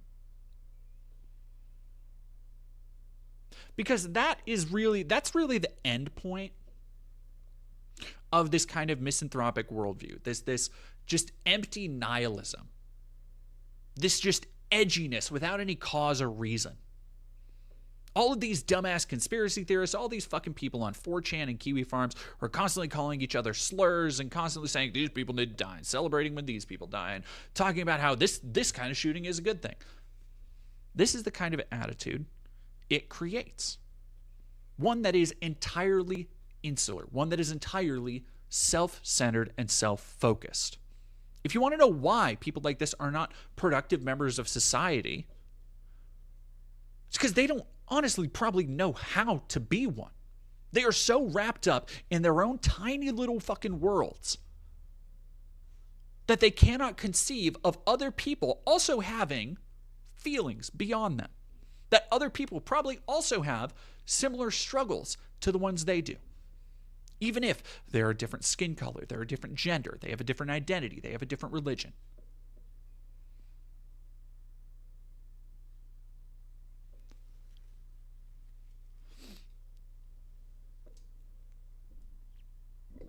It's never their fucking fault, you see. And it's the same thing. All of these ideologies are connected by trying to blame somebody else for the shit that is your fucking fault. It is not a girl's fault that they don't want to fucking date you. It is not a girl's fault that you are harassing and doxing them because they made a fucking joke. It is your fault for being a misogynist piece of shit, for not being able to say, okay, somebody just doesn't like me. Okay, I just need to move on. Okay, maybe I should reflect and improve a little bit on myself. No, it's everybody else's fucking fault. They're the reasons why you can't get dates. It's all because they're fucking stuck up Stacys and they're hung up on Chads and all this other fucking bullshit. And it's really like, you see why all of these ideologies that are identical weave together at some level. It's the same thing with fucking white nationalists and Nazis. It's why all of these things grow so close together. It's like, no, it's not your fault that you didn't go to a trade school, that you didn't go to college, that you didn't try and better yourself, that you don't want to improve your life. Oh, it's got to be the blacks or the Jews or it's the immigrants for stealing your jobs. It's like, you weren't going to get those fucking jobs anyway. Why? And all of this stuff just compounds into a reason to justify why you're acting the way that you are. When the reality is, it's usually just to avoid taking any fucking kind of accountability for being a miserable little shit stick.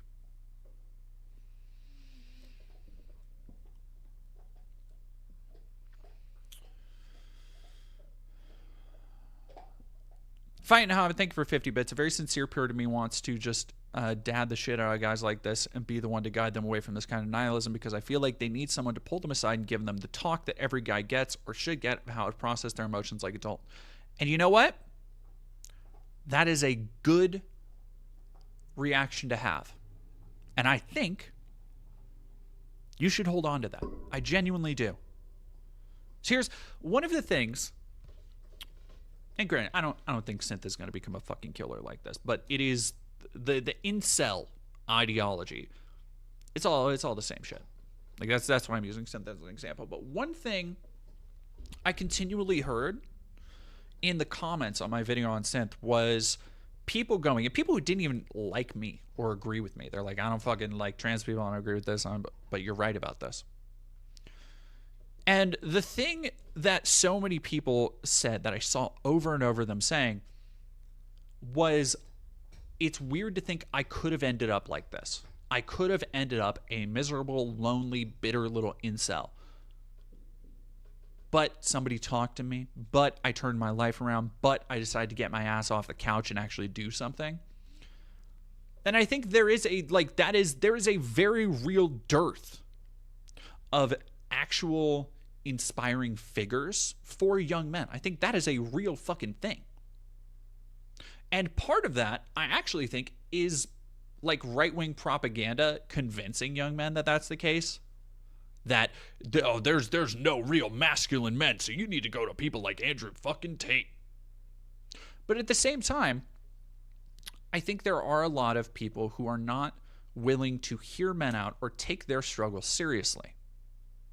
And so they become disillusioned, and they believe that it's these two ideas, this cognitive dissonance that pulls apart, where they themselves, as men who want to be men, who want to present themselves in a masculine way, who probably just want to have a girlfriend and settle down, they feel all of these pressures by society.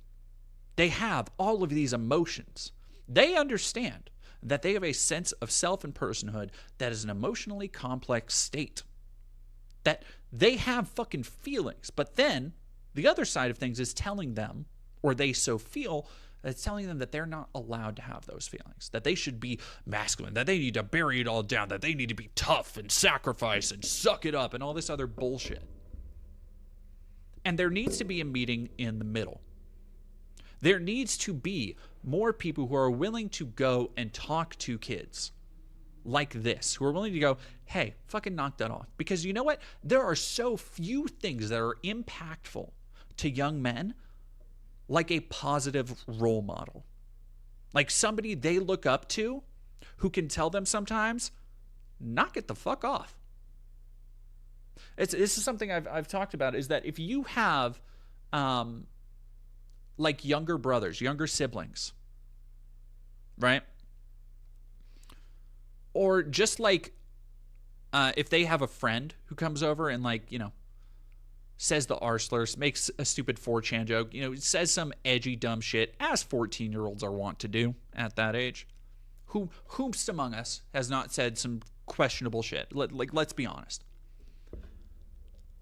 But if you, as the adult, take the opportunity to try and curb that behavior and be like, hey, that's not fucking cool.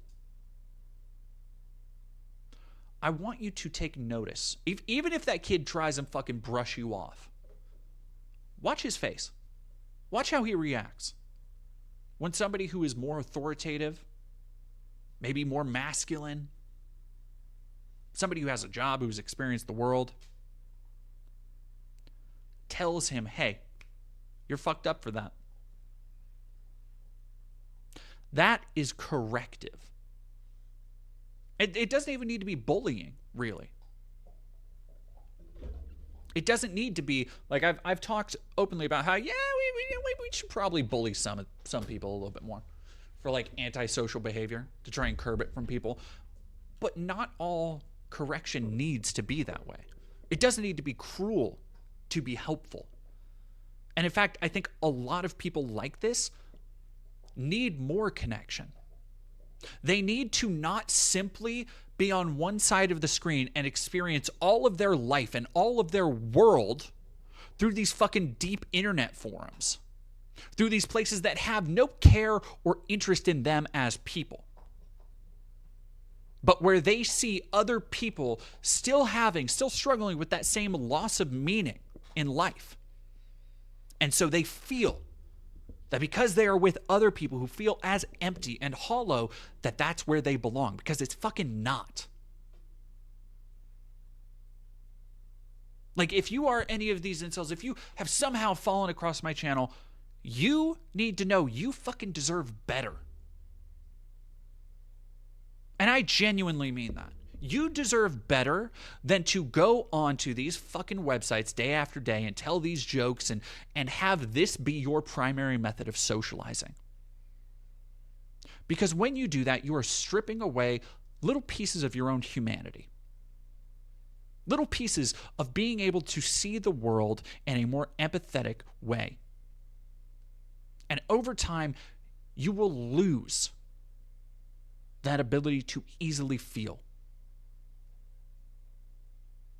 And at a certain point, you can't blame anybody but yourself.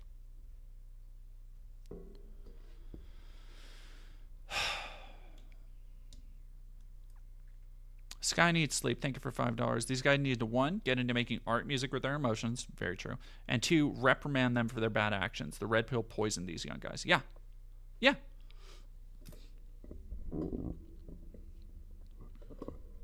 I think... Last Red Bull 97, thank you for becoming a member.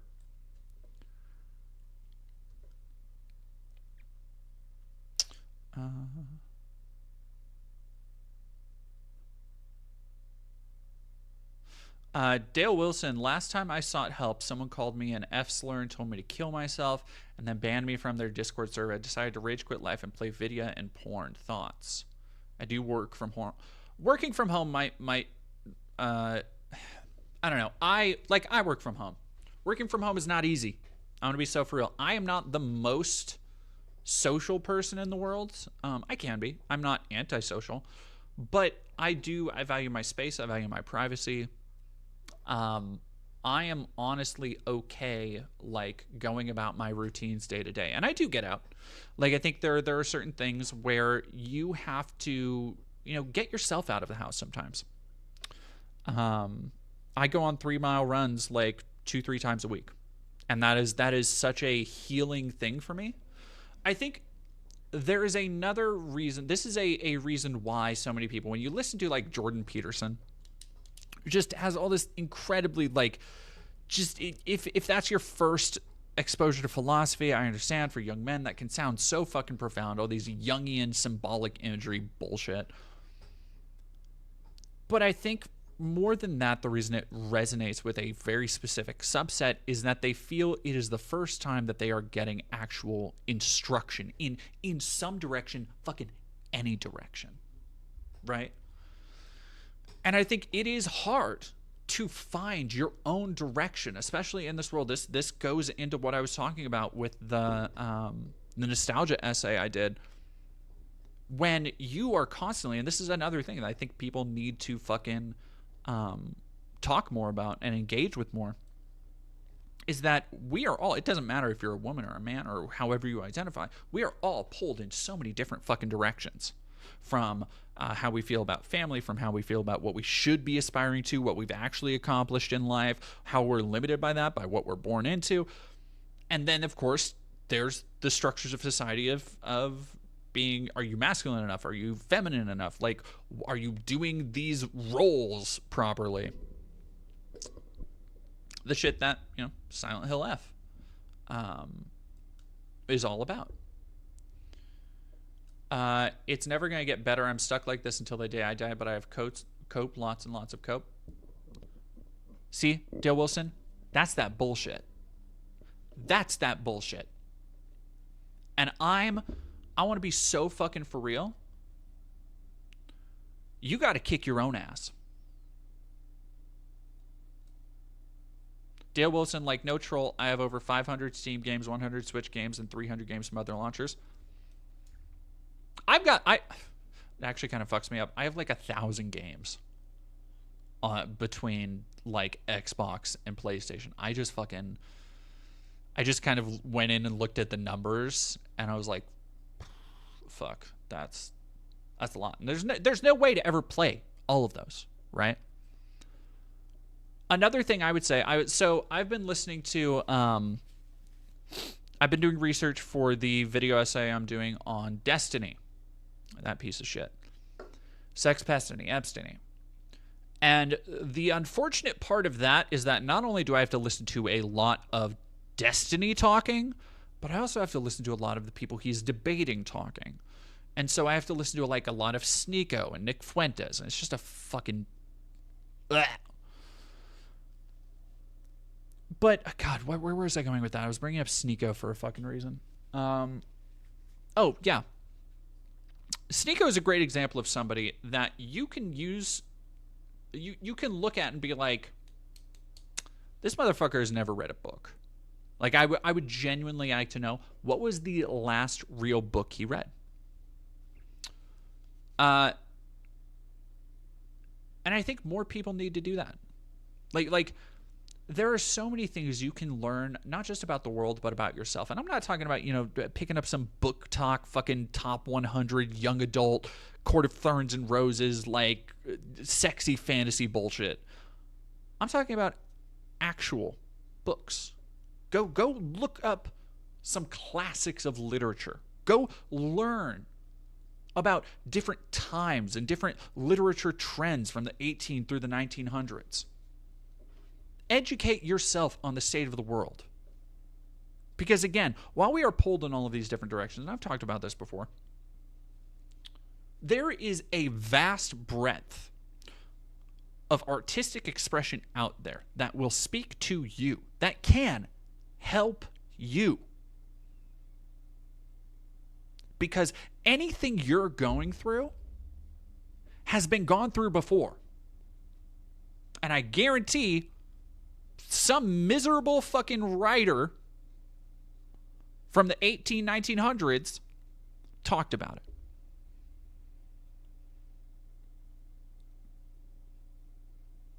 And I'm not saying that like, oh, you know, like people are saying I like fantasy BS.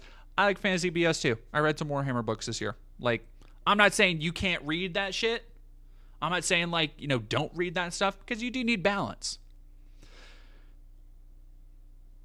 But I think you also need depth. I think you need to force yourself, and this goes on what I was saying earlier with Dale.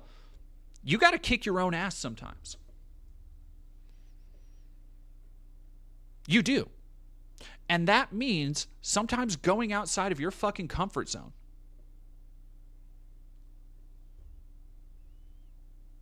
That it doesn't matter if it's books, it doesn't matter if it's movies. Try something different. Try something new. Thank you very much, Fairy Tale Bart, for rating with a party of 41. I appreciate it. We are just talking about, we are talking about incels and how to reach out to, I mean, like, look, I realize I'm not the best masculine role model for young American boys, but I was. At least they tried to socialize me as a young man. They tried to socialize me into masculinity. It obviously didn't take. But there is something to be said also for... it's one of those things where I I think trans people have a more unique relationship to things like the structures around masculinity or femininity. It's some, I think it was Lauren Chen who was saying some dumb bullshit about like, why don't they give the like masculine sex hormones to people who are trans women to try and correct them. It's like, because that already doesn't fucking work. Like, there are so few people who understand masculine, like what the things you should aspire to be as a man than trans women. There's not a trans woman I know who didn't go through like a gym bro beard phase before they started transitioning, who didn't try to live up to that ideal. And it wasn't because they, you know, like all of these people like to do this armchair psychology shit with trans people. It's like, well, they were just too cucked, or they just had a tiny dick, or they just couldn't fucking live up to it. It's like, no, it just wasn't right for them. And that all comes down to like, everybody's story is going to be different. Everybody's needs are going to be different. There is no one right answer for somebody, but there are wrong answers. Spending your life like this boy is now going to spend more of his formative years behind bars. As well he should. But it didn't have to be this way. It happened this way because, like many stories we've seen before of mass shooters, of incels, of people who've been radicalized online,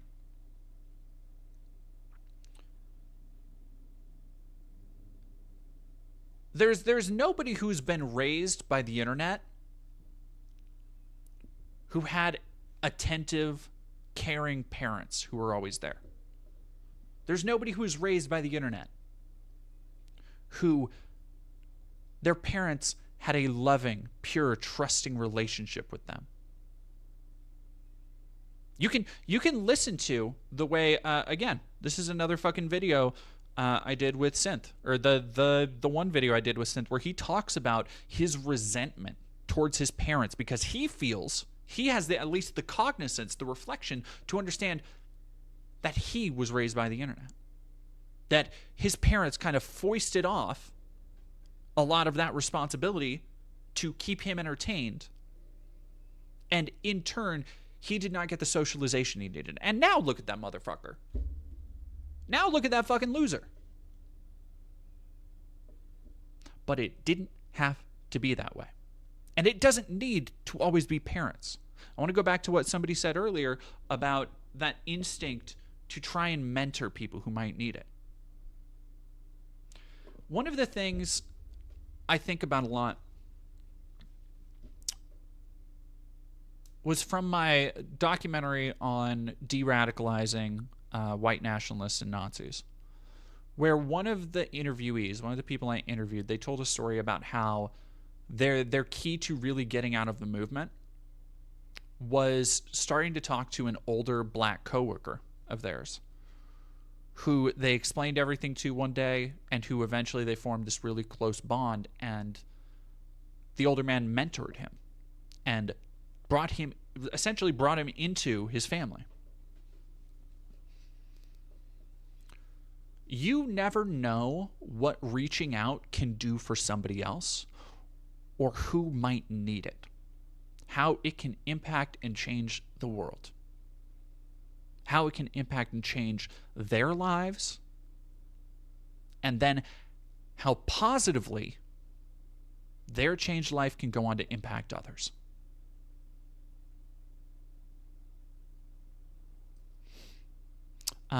Quinn Decker, I'm transmasking. My cis guy friends think I'm the coolest, most thoughtful guy ever. Like, bro, I remembered your birthday and complimented your new outfit. Are these things not normal, not masculine? I think they are.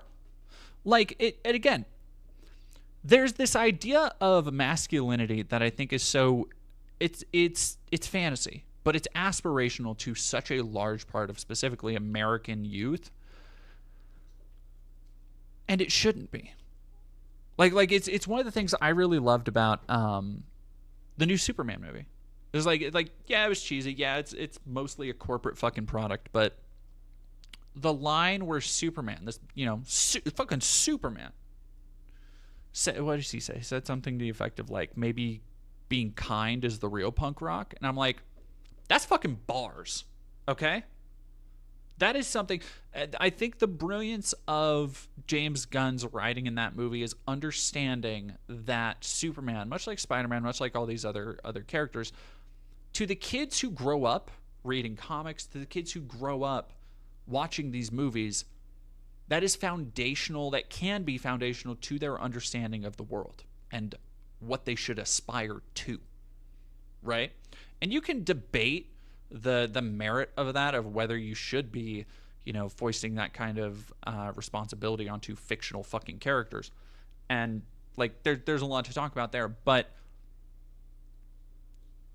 it comes back to the idea, I think, the knowledge of it's going to happen either way, and giving kids a positive role model who understands that being strong and being kind doesn't necessarily mean being effeminate. It doesn't mean rolling over. It can mean standing up for people when they need it. It can mean fighting back sometimes. And I think that is that's the distinction I think a lot of people need to understand more. Maybe just be made to understand more. Because I think so many young men see kindness, empathy, understanding as some kind of weakness. That you need to be cold. You need to be emotionally distant. You need to be locked off from the world. And then they are left to suffer in their own prisons. And then they wonder, like, why does nobody want to be with me? I'm just bitter and cold towards everybody. Why can't I find a girl? Oh, it must be the Stacys. It must be they're just all out fucking chads, and they're just going to be 40 with no eggs, and all that other bullshit. Fightin' Hobbit, thank you for 50 bits. Reposting in case you missed it. Listen, man, you and I are going to scrub this fryer and have a serious conversation about how you talked to that girl today. I got a case of beer, a pack of smokes, a tube of Barkeeper's Friend. All the time in the world, we're going to talk until these bad boys shine like mirrors, so get comfortable, young blood. Exactly.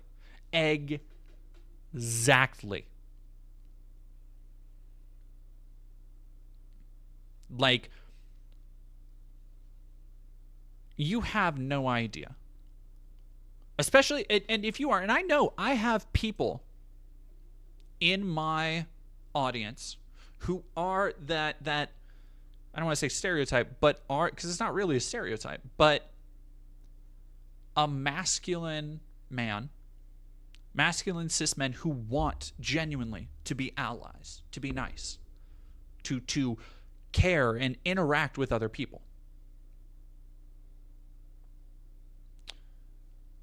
And that is the thing that I think more young men need to see. Like, they need to see that you can be a big, strong guy. You can be fucking ripped. You can be jacked. You can be buff. You can have a beer gut. You can have a beard. You can just look like every other dude and not be a dick. And it doesn't make you gay. Not that being gay makes you, more feminine than anything. Some of the most masculine men I've ever seen are gay. Like, that's a separate conversation. But yeah, I think more.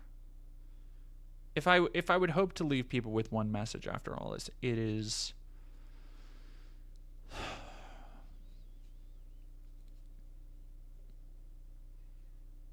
If you have the opportunity, if you are one of those cis men, you should try and reach out.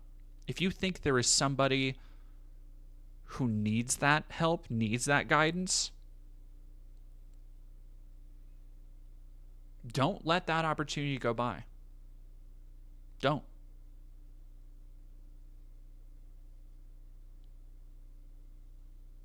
Because I genuinely think young men need it now more than ever.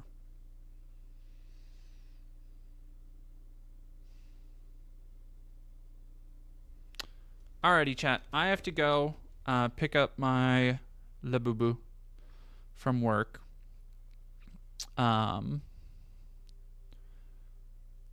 Let's go. Thank you all. Sorry, y'all. Very tall Bart, you hit me towards the end of the stream.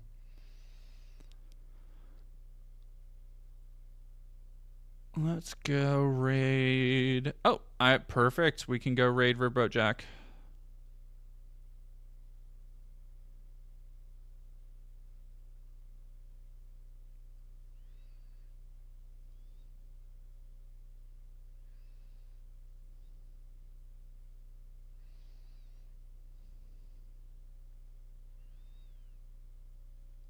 I don't know why it won't let me fucking raid anymore.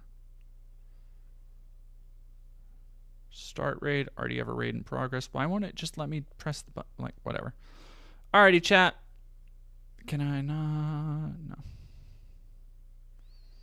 I need to press the raid button or something.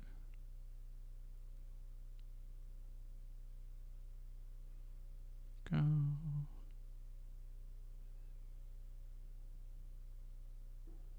Have a good rest of your night, y'all.